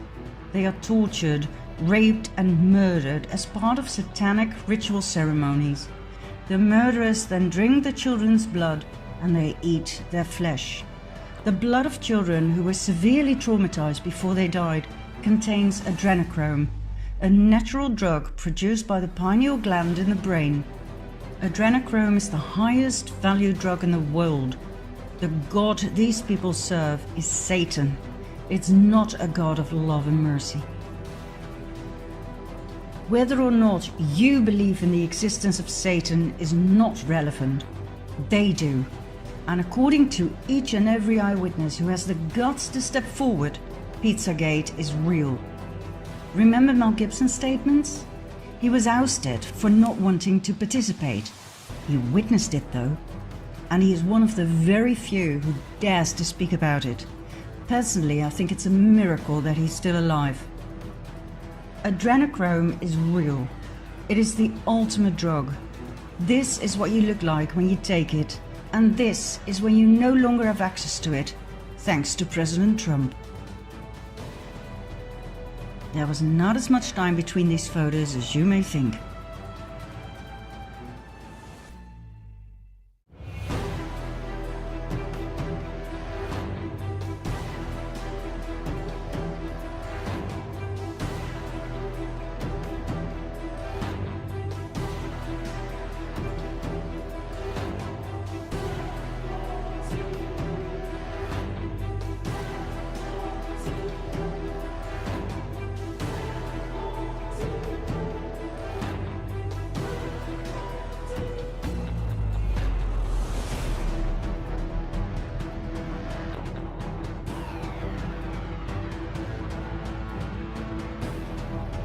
Not many children survive the satanic ritual ceremonies. The very few ones that do were not meant to be killed. They were there to sexually serve the elite. Royalty, sheikhs, top politicians, bankers, judges, church leaders, worldwide. Most survivors were born into satanic cult families. When you study all of the survivors' accounts, you will see they have a lot in common. The same description of the atrocity inflicted upon them, the same names of perpetrators, and the same elite they belong to. The problem, however, is that these survivors are not believed by most people. It's easier to assume that they're insane or attention seekers than to face the horrible truth. Furthermore, not many survivors dare to step forward. They are simply too traumatized. I spent countless hours listening to their horrifying accounts. I read police reports, and I am convinced these people are not crazy. They are not attention seekers nor liars. Their stories are consistent. Please do your own research and find out about the following victims and/or eyewitnesses. The Dutch Annemarie van Blijenburg, Toos Nijenhuis, Anneke Lucas, and Ronald Bernard. The Irishman Richard Kerr, brother and sister Gabriel and Eliza Dearman from the UK, the American Sarah Ruth Ashcroft, and the Australian Fiona Barnett. Whenever a child sex offender was arrested in the Netherlands and its neighbouring Belgium, think Mark Dutroux, Roberts Mickelsons, they all swore they were supplying children for a large elite network. They were not believed. They were presented to the public as lone wolves, operating on their own. Most viewers will now once again experience some more cognitive dissonance. But hey, remember when the first reports emerged about the sexual abuse of boys and girls by Catholic priests and nuns? At first nobody believed it. People were too shocked to handle it. But now, so many years later, it is common knowledge to most people. The church paid millions of dollars to its victims in an effort to silence them. We now have the evidence. We have numbers, statistics. People have grown used to the idea that priests, bishops and cardinals rape children on an enormous scale. And if you think the popes washed their hands in innocence, you're in for a big shock. Now I realize that satanic cult offerings of babies and children is a step further than sexual abuse. But I can assure you that more and more victims will soon speak up. And step by step, people can work their way through their cognitive dissonance so that soon we'll be able to save these children. Where do these children come from? How come they can simply disappear without a trace? Without worried parents who report them missing? They come from orphanages, children's homes, youth detention centers. Some are homeless. Many are refugees fleeing wars. These children are stolen, sold. We're talking the fastest growing trade here. According to the survivors, not only the Dutch but also the British royal family are heavily involved in all of this. Back in the 1980s, a major controversy arose when it became clear that Prince Charles was a very close friend of Jimmy Savile, a notorious pedophile. Not only Charles, the entire royal family loved Savile, as did Prime Minister Margaret Thatcher. Savile was named by many victims and was said to have been extremely violent and cruel. He was never prosecuted and died a free man. Then there's the interesting close friendship between Prince Andrew and convicted pedophile Jeffrey Epstein. Epstein held several young women as sex slaves, hiring them to his elite friends such as Prince Andrew. The royal family has always denied the allegations.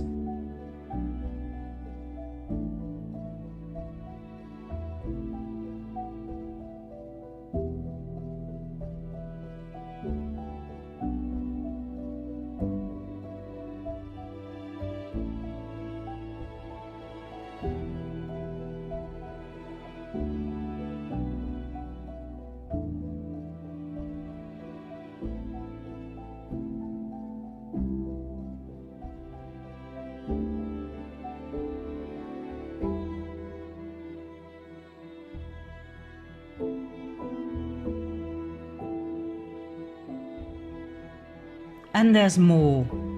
In 2015, a video emerged, shot by a Swedish tourist at Buckingham Palace. It shows a naked boy climbing out of a window of the palace using a bed sheet. The boy cannot hold on and falls to the ground.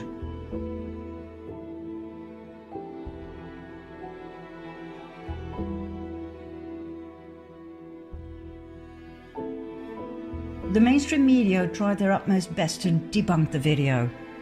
Buckingham Palace declined to comment on the video, and the Metropolitan Police said they had no reports of the incident. Now, I don't know what it is with the royal family, but something's definitely weird. Have a look at Prince William's wife Kate, right after giving birth in 2018. Why on earth would she pick a dress that is identical to the one in the horror movie Rosemary's Baby, where Rosemary gives birth to Satan's child?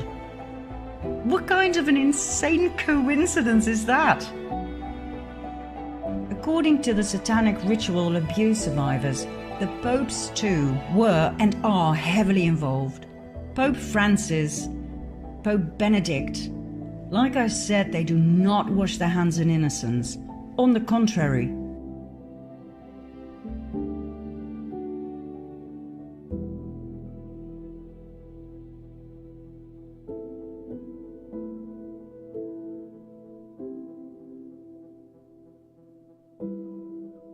Both Pope Francis and the Dutch Prince Bernhard loved hunting parties, according to the survivors.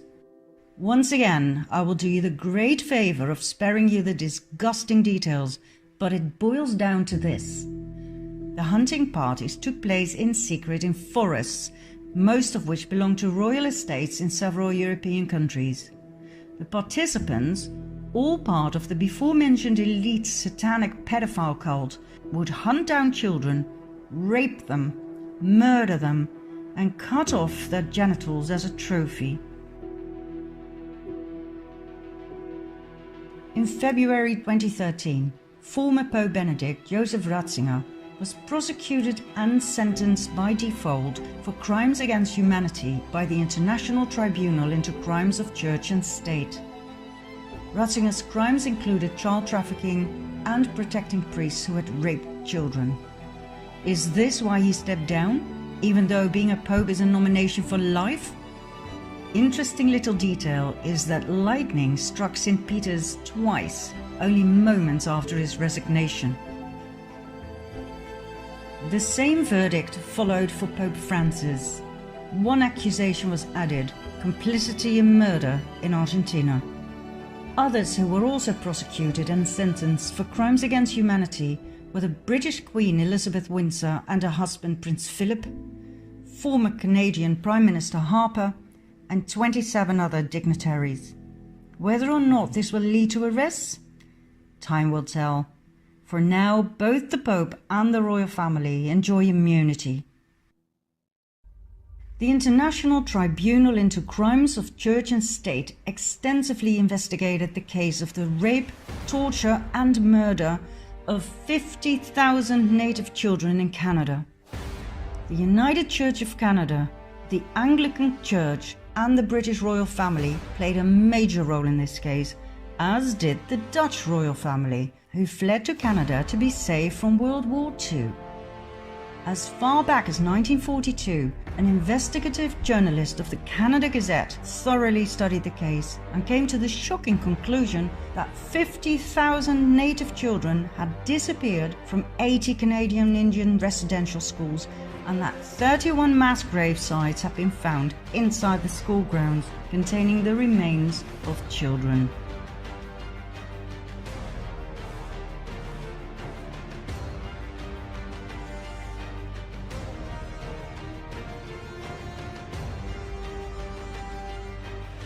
Now, as shocking as this may be, it is nothing new. On a regular basis, mass baby and children's graves are discovered, often near nunneries. In some cases, we don't know exactly what happened. In other cases, we do know, due to forensic evidence and the eyewitness accounts of survivors. Mel Gibson was right when he said that satanic cults with child sacrifices are nothing new. It goes way back into history. For thousands of years, children have been murdered to please Satan, Lucifer, Baal, Moloch, or whatever you want to call him. I have found many paintings of child sacrifice in Catholic churches during my own research. It's part of human history, but that doesn't mean it's okay.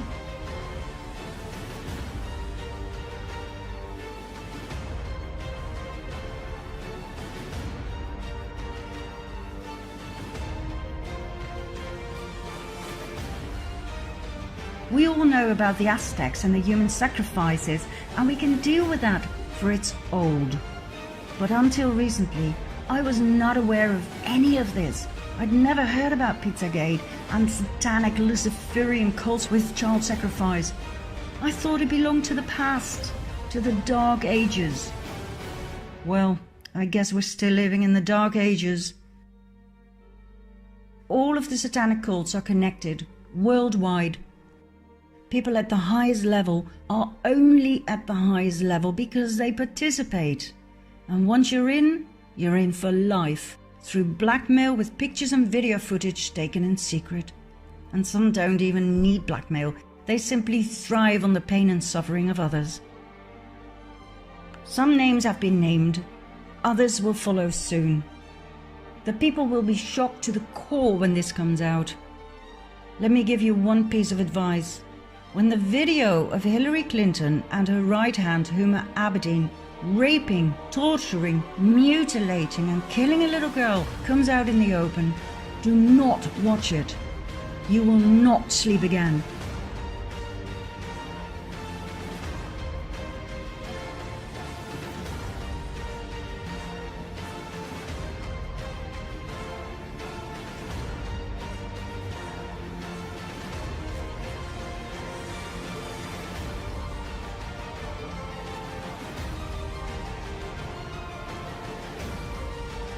There are certain things I will not share with you here, simply because they are too horrific. Like this shower torture of a child by John Podesta. Search and find it for yourself if you like. I wish to wake people up, not traumatize them. The same goes for the red shoes. You want to know what they're made of? Do your own research. I'll give you a small hint. The tradition of red shoes for the elite goes all the way back to the Byzantine tradition, when kings would wear them as symbols of bloody martyrdom. The video, by the way, was found on the confiscated laptop of Anthony Weiner, the ex-husband of Huma Abedin. It was stored together with thousands of other files in a folder called Life Insurance. Talk about blackmail. Weiner, by the way, was sentenced to serve 21 months in prison for sending sexual texts to a minor back in 2017. Oh, and the good news is, Weiner's laptop has officially been accepted in court as evidence. I can assure you we'll be hearing a lot more about its contents very soon. Now, what happens when you try to make any of this public? Either your TV career ends right there and then, or you get a heart attack,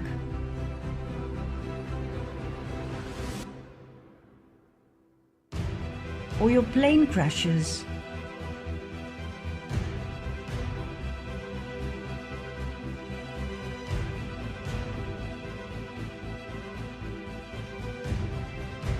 or you end up dead in a hotel room.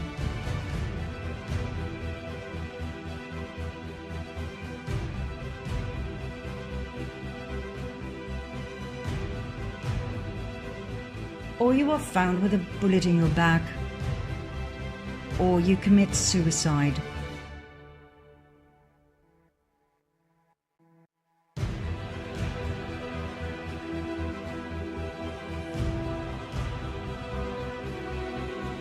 And guess what?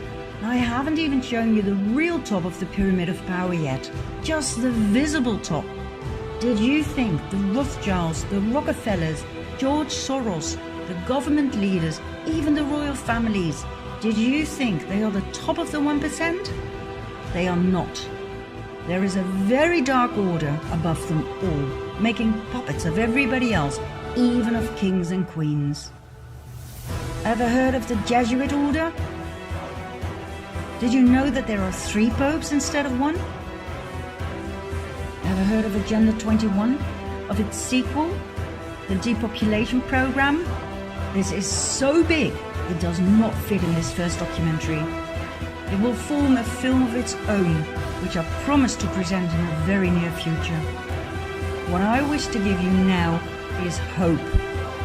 After all of this misery, it's time for some light. And the good news is, there is plenty of that. Come with me, finally, to the good news in part 9 and 10.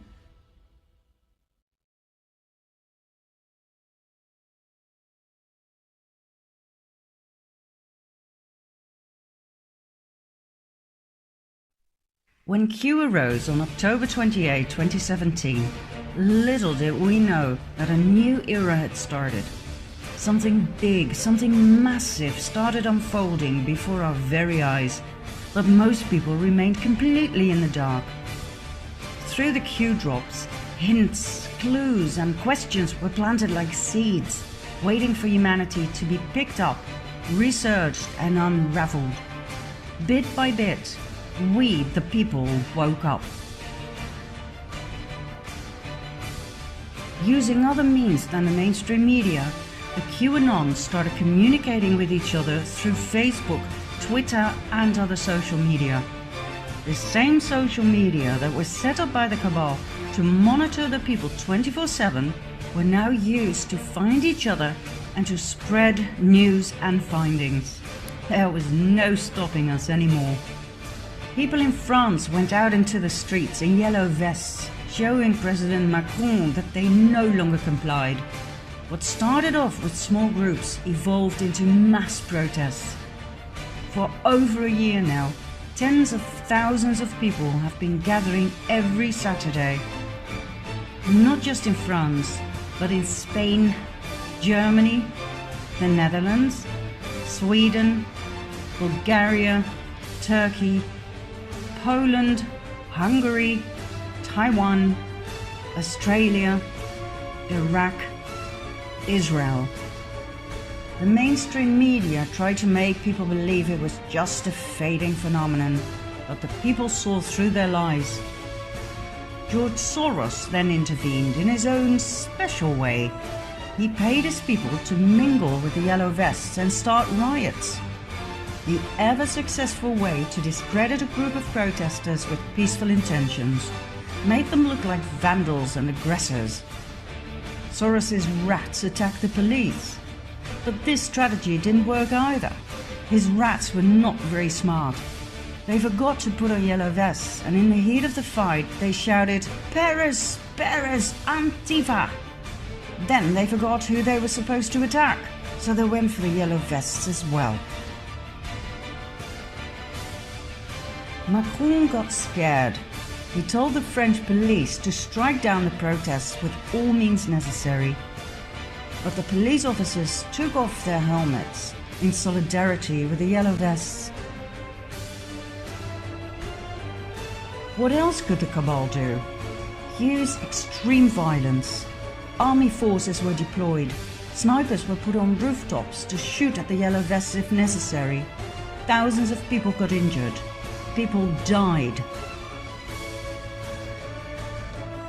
France is in the middle of a civil war, but the mainstream media remains silent.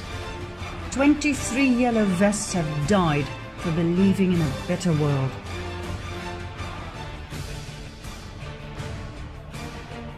South America too shows massive protests, where people demand their corrupt governments to step down. The world is experiencing the biggest revolution ever. The worst nightmare of the cabal has come true. The people have woken up. And contrary to other revolutions that humanity went through in the past, this revolution is one of knowledge, understanding of how things are run by the elite, and the willingness to work together to create a better world. A revolution of the people can only work when there is help at the top. That help was never there in the past, but now there is. That is what makes this revolution different.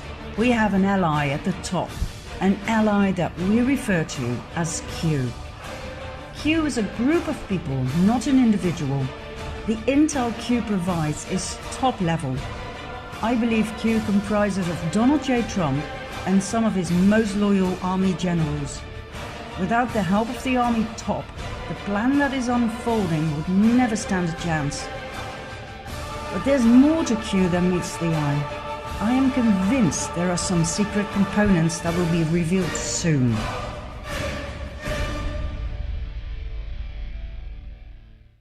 President Trump and the entire Q team are working out a plan that has been in the making for the past 20 years.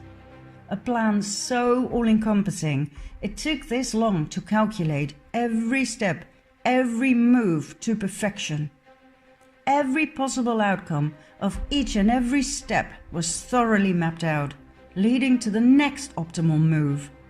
We're talking probability calculation at the highest level. How do we know? Because Q made predictions of events that we, the people, could never have foreseen. President Trump gave clues in his speeches that pointed to events that were about to unfold, but most people didn't even notice them. The mainstream media made fun of them, but the QAnons recognized them and realized just how brilliant Q really was. Let me give you a few examples. In the middle of a press conference in November 2017, Trump stopped a few times to take a sip of water from a small plastic bottle. It seemed weird, completely overdone. He repeated this a month later in the middle of a talk about national security. He held the glass with two hands like a child. The mainstream media went hysterical, claiming the president was either retarded or suffering from some degenerative disease. The Anons, however, knew immediately that he was pointing out something. The water bottle contained Fiji water. Fiji water is bottled on the Isle of Wakanda. In 1973, Wakanda was bought by a Canadian businessman, David Gilmour. In 1996, he founded Fiji Waters. In 2016, Claire Bronfman, heiress to the multi-billion-dollar Seagram liquor fortune, bought 80% of Wakanda from Gilmour and financed the setup of Nexium on the island.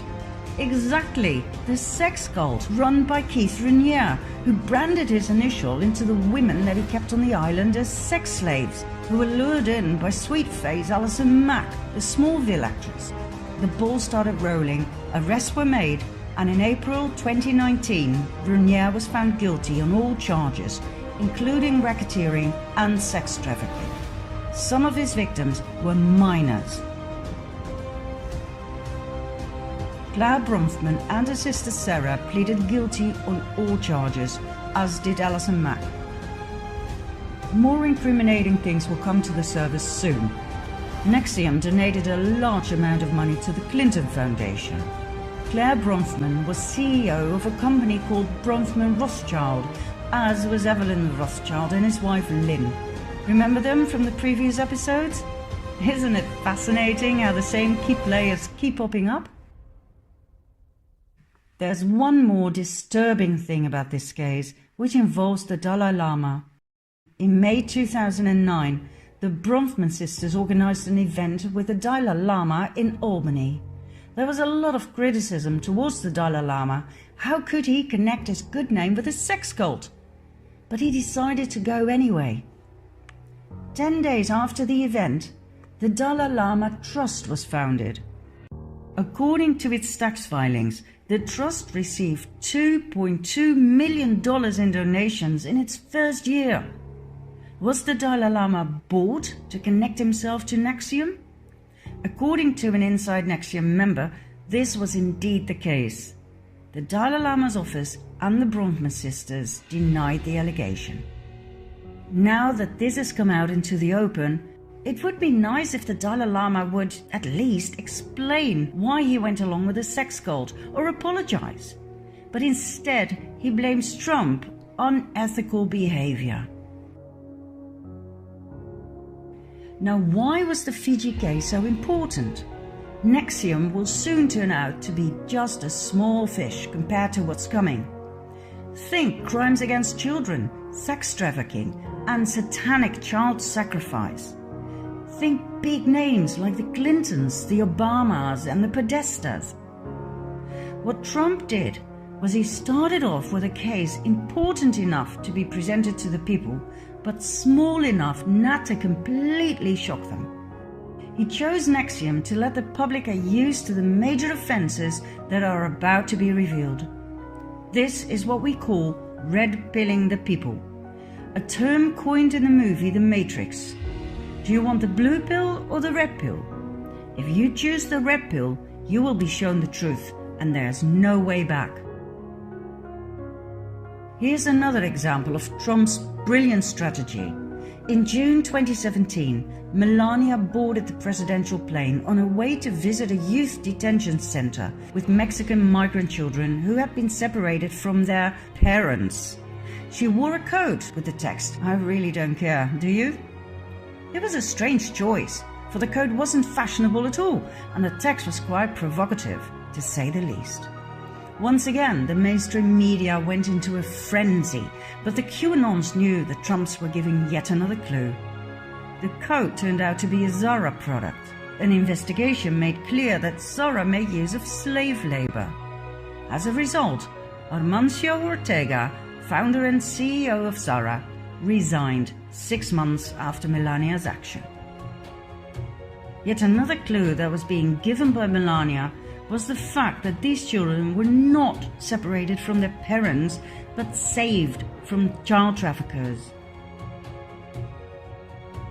More than 8,500 CEOs resigned over the last 2 years, many for unclear reasons, just like Hugh had predicted. Was Trump indeed draining the swamp like he had promised?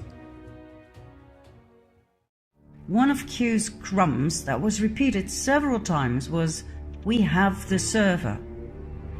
It quite clearly referred to Hillary Clinton's server, the one she tried so hard to destroy before it would be used against her in a court of law. But how did the Q team lay their hands on it? The clue was given in Helsinki, Finland, when Trump met Vladimir Putin on July 16, 2018. Trump openly asked the audience, "Where is the server? Where are the servers? They are missing. Where are they? What happened to Hillary's emails? 33,000 emails. They're gone, just gone. I think it's a disgrace." Remember the scene with the soccer ball? Putin handed Trump the ball and said, "The ball is now in your court." Trump took the ball and said, "This will go to my son, Barron." He then threw the ball to Melania. What was so special about the ball? Why the big smiles and the twinkling in their eyes? What was going on here? And why did Melania post a tweet with this picture later that year? Many QAnons agree on the theory that the content of the servers was inside that soccer ball, containing enough incriminating evidence to put a lot of people in Washington, D.C. behind bars for life. Try evidence for the Uranium One scandal, where Hillary Clinton, as Secretary of State, and with knowledge and approval of President Obama, gave Russia control of 20% of America's uranium by approving the Rosatom deal. The Russian company Rosatom had bought the Canadian company Uranium One in 2010, 3 years after the latter had purchased Eurasia, owned by Frank Justra, our friend with the pedophile logo from part 4. Remember? Justra had officially stepped down after the purchase, so why did he donate $145 million to the Clinton Foundation right after the Rosatom deal was signed? Why on earth was he too embraced by the Dalai Lama? Why the hell did he get the Dalai Lama Humanitarian Award when he is involved up to his ears in child trafficking? Why did Bill Clinton receive $500,000 for a talk in Moscow right after the Rosatom deal was announced? Do you know what we're looking at here? Bribery, corruption, pay to play, money laundering, and high treason. This was the real Russian collusion. Oh, by the way, why did Trump say this soccer ball was going to his son Barron? According to insiders, Barron is extremely intelligent with an IQ of 146. He is said to be incredible with computers, especially when it comes to hacking, cracking codes, passwords, etc. Bearing this in mind, I so understand the facial expressions that one fine day in Helsinki. Soon, very soon, there will be arrests. Mass arrests. Everything has been laid out. 20 years of preparations. The CIA, FBI, DOJ, NSA, every three-letter agency has been cleared of deep state actors. How can you make arrests when the agencies are corrupted? You cannot. That's why Comey, McCabe, Brennan, and other key players had to go. That's why some of them suddenly stepped down while others were fired. The stage has been set. The world will be in for a major shock. How on earth are people going to respond when it becomes clear that Obama, Pelosi, Schumer, Feinstein, Strzok, Page, the Clintons, that they all tried everything they could possibly think of to impeach the President of the US? We will soon see that it went much further than just spying. It went as far as organized murder attempts. The cabal, the deep state, tried to assassinate the President of the United States on multiple occasions. They tried to force Trump to go to war with North Korea, but after annihilating the cabal strongholds there, he brought peace. They now try to force him to go to war with Iran, but I can assure you he will do the exact same thing. Annihilate the cabal strongholds first, and then bring peace. Q said it would happen this way. First Korea, then Iran, Israel last.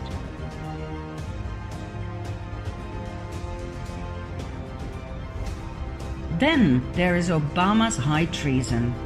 Everything you were told about him by the mainstream media will soon turn out to be false, falsified on purpose.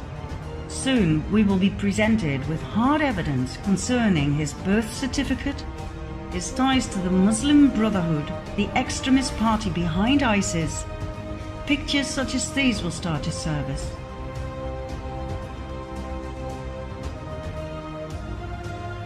Obama and the Clintons integrated the Muslim Brotherhood in the American government at the highest level.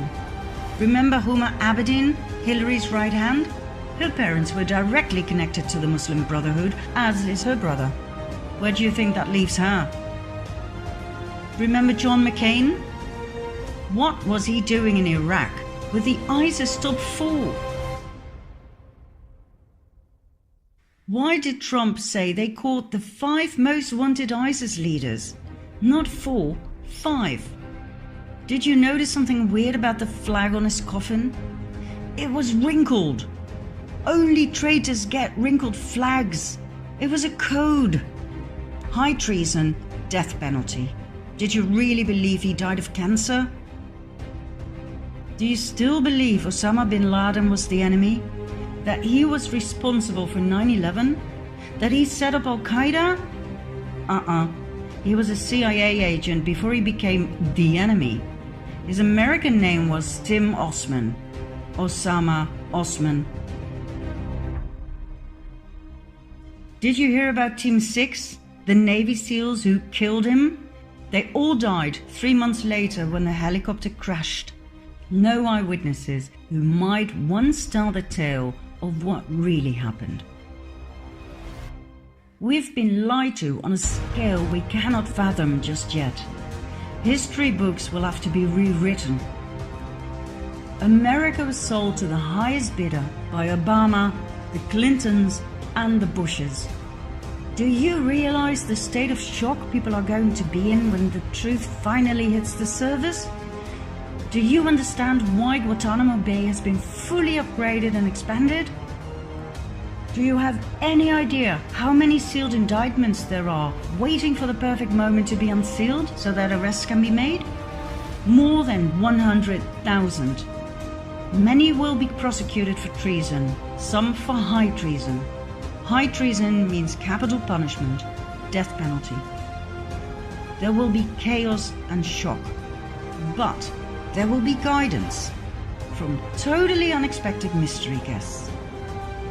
This moment in time is one that will make history, one that is unprecedented in the history of mankind. Do you think I'm exaggerating? Find out in our final part, number 10.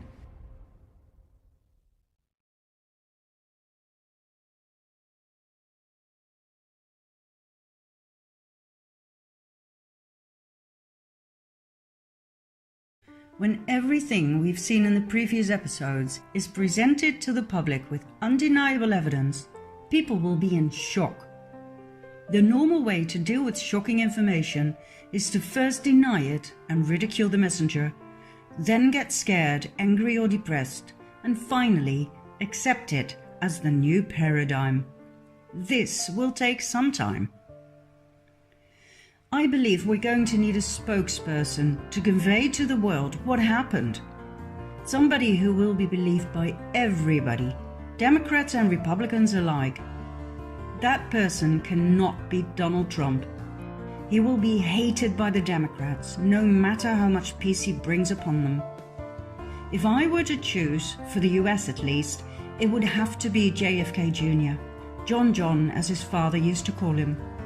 Loved and trusted by the entire nation, mourned by every American citizen. Too bad he is no longer amongst us. Or is he? When I first heard about the possibility of him still being alive, I thought, oh God, not yet another conspiracy theory. But when I did some more research, I started doubting. This is an aerial photograph of JFK's memorial. That's right, it's a Q. Remember this code? It was engraved in the ship bell on JFK's boat. Where we go one, we go all. JFK was murdered because he wanted to expose and get rid of the cabal. He intended to start with the CIA, just like Donald Trump. He too knew that the CIA had turned into an uncontrollable monster that no president or government could restrain, but he had no idea what he was up against. JFK was assassinated. Nobody will ever forget these pictures. John saluting at his father's funeral. The entire nation mourned. Junior grew up to be a lawyer. He swore he would avenge his father and take his killers to court, even if he had to bring down the government, as he put it. He ran for the New York Senate seat in 1999, as did Hillary Clinton. John would have won by miles. He was born to be the next president of the US. But it wasn't meant to be. On July 16, 1999, his plane crashed into the ocean. There were no survivors. All three on board, John, his wife Carolyn, and her sister Lauren, died upon impact. Their bodies were retrieved and cremated. The remains were kept in Tiffany blue boxes before they were scattered at sea. The entire nation was in shock. Donald J. Trump was in shock. He and John were close friends. When John died, Trump swore he would finish his mission. He promised he would take the murderers of JFK, Sr. and Jr. to court. He swore to drain the swamp. Could John Jr. still be alive? Is it possible that he staged his own death, knowing there was no way he would survive the wrath of the cabal? The only way to possibly fulfill the mission was to stay low. A master plan was developed, and in the course of 20 years, every single step was analyzed and executed. An entire team was put together with insiders at the top who were willing to give their lives for the cause, the annihilation of the cabal and the liberation of the people. They left hints and clues as to inform those who had already woken up to the truth. Trump communicated directly with the people by means of his Twitter account, thus avoiding the corrupted mainstream media. In every speech and every tweet, he used codes for the QAnons to pick up on. He used spelling errors such as kafefe instead of coffee, referring to a new act about the saving of all social media posts by the president. The act was introduced 12 days after Trump's tweet. He wrote hamburgers instead of hamburgers, referring to people who are below the devil and who commit acts that even the devil would consider evil. He wrote smoking gun instead of smoking gun, referring to the secret, perverted orgies of John Podesta and friends.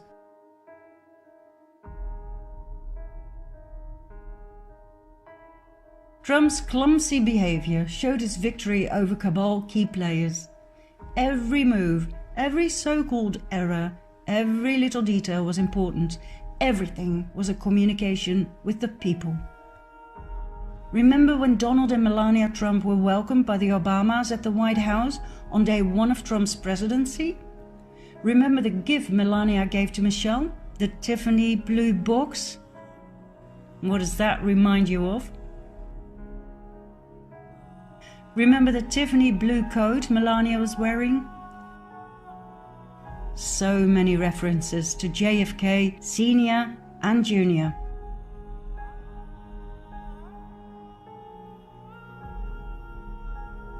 There's one more clue that John might indeed have staged his own death. In September 1995, he founded and edited a glossy politics lifestyle magazine called George. In this particular edition, the cover seems to be giving a lot of clues. Survival Guide to the Future? Interesting. Bill Gates on world domination? Okay. Hillary Clinton, Indictment Day. Will Hillary get busted? Wow! The lady reappears in the editing room. In the background, there she is. Platform 2020. That's the year of the next presidential election. And then it reads, "Buckle your chin strap and hold on as George enters the time warp and re-emerges in the year 2020. Time warp? Is this John communicating that he will reappear in 2020? If John is alive, would he show himself to the public from time to time? Disguised, of course, yet clear enough for the anons to see? Meet Vincent Fusca, presented to the public as a Trump enthusiast and volunteer at the Trump rallies. Now I know he's not the spitting image of John Jr. Different nose, different mouth, not quite as handsome. But hey, if they can make Eddie Murphy look like this, everything is possible, right? Bear that in mind. Vincent Fusca does not seem to have a past. No old pictures, no family tree, nothing. He suddenly appeared. His name means Conqueror of the Dark. He often wears a fedora hat, very similar to JFK Sr. And this I find interesting. His nose changes. Sometimes it's bigger than John's, sometimes it's not. Now I can understand why John would change his appearance slightly from time to time as to give hints to the QAnons. But why would a Trump fan do such a thing? Then there's the mystery lady in the audience, always close to Fusca. My, doesn't that big smile look familiar? What about Lauren, Carolyn's sister? The two were very close. Maybe Carolyn didn't want to disappear without her? Maybe she was informed on the plan? And maybe she decided to join them and stay low as well? Could this be Carolyn, presented as Fusca's colleague at the rallies? When Q was asked, is JFK Jr. alive? The answer was no. But when Senior dies, Junior no longer is Junior. The question should have been, is JFK alive? Where does all of this leave us? With the perfect spokesman when he is needed. And that may be sooner than you think. As soon as the FISA documents are released, the sealed indictments are unsealed and the arrests are made, that's when I expect him to step forward.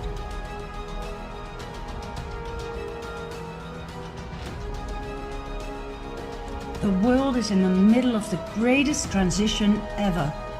An entire era of suppression of the masses is about to end.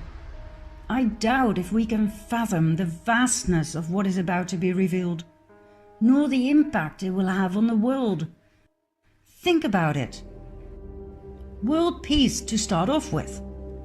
That's literally what Trump said to a reporter who asked if he'd be nominated for the Nobel Peace Prize.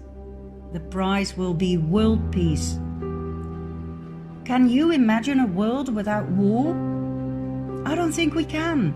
We've been led to believe that war is normal, that it's part of being human. Well, it's not. Suppression isn't normal. Poverty isn't normal. There's enough food to feed the entire world. The problem is uneven distribution of means, money and food.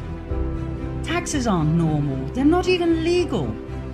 Trump has already stated he will get rid of the Fed and several taxes, including income tax. As we've seen in part 2, they are illegal, unconstitutional. Can you imagine how much money can be saved that way? Can you even begin to imagine what even distribution will look like? Then there's the impact all of this is going to have on our use of energy resources.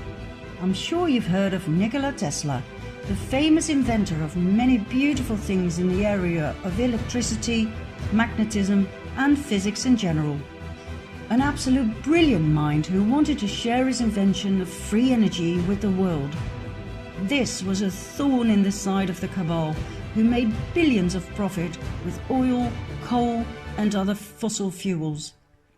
Tesla was arrested, his work was stolen. All his inventions were seized by the American government. John Trump, Donald's uncle, was a brilliant physicist, electrical engineer and inventor. During World War II, he joined the National Defense Research Committee. In 1943, he reviewed and analyzed the Tesla papers right after Tesla died. That's right, Tesla's inventions on clean and free energy, on anti-gravity, and on much more that has been kept hidden from the public because there was no money in it, fell into the hands of Donald Trump's uncle, whom he loved and greatly admired. Guess how that fits in Q's plan to save the world. Oh, and there's one more thing. Take a look at this picture. Doesn't John Trump remind you of someone? Somebody very important in the truth movement? Julian Assange. Could he be John Trump's son? Donald Trump's cousin? Let's put it this way, nothing surprises me anymore, and it sure makes sense. And bearing in mind all the magnificent inventions of both Nikola Tesla and John Trump, I wouldn't be surprised either if they had invented a time machine. After all, if you can bend space, which was definitely within the reach of Tesla, then you can change time. If quantum physics is correct, if you can really jump from one timeline to another parallel one, you can time travel, change certain things and go back without people noticing a thing. Unless you leave clues behind, like a magazine that seems totally out of place. Like Q predictions of specific outcomes that could impossibly have been foretold, not even with the use of quantum probability theory. Is that how Q works? With direct knowledge of the future through various timelines, probability waves? Is that why Trump is still alive and even missile attacks have been countered? Is this how Q manages to predict exact poll numbers and events to the minute and second precise as encoded in the Q drops and the Q clock?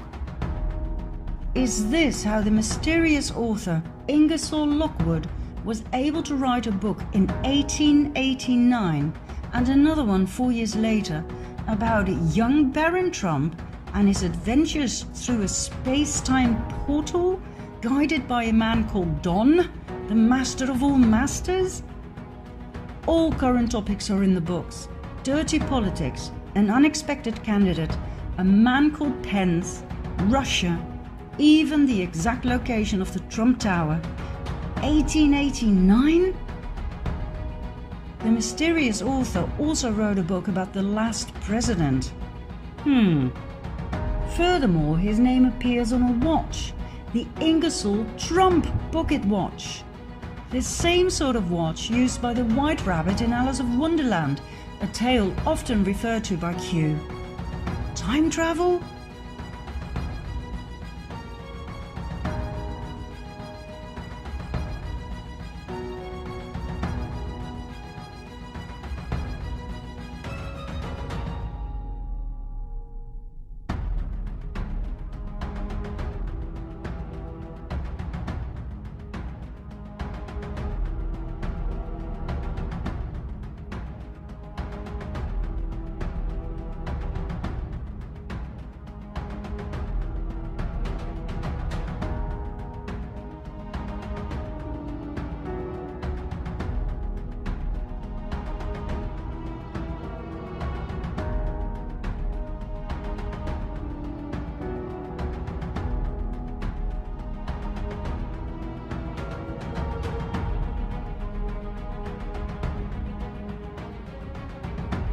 The world as we know it is about to end. What is awaiting us is a new era of peace, liberty, equality and harmony. The dawn of the golden age as described in each and every source text. I have grown to fully trust Don, master of all masters. He may seem rude, clumsy and silly from time to time, but he has earned my trust in the past 2.5 years when I suspiciously followed his every move. He is a genius, a 5D chess player, a man with a huge heart. There will be a relatively short bridge period between the two in which people can adjust to the new paradigm and its energies. I don't think there will be much chaos. Everything is ready to be implemented. A new banking system without interest, new ways to educate our children, a new medical system without poisonous addictive chemicals, and so on and so forth. All we have to do is be patient, watch everything unfold, trust the plan, do whatever we can to help others wake up, and remain focused and ready to assist, ready to help create a beautiful new world. Some people will wake up faster than others, remain calm and in service to all. Or, as Q once put it so beautifully, as long as you sleep, we will fight for you. Where we go one, we go all.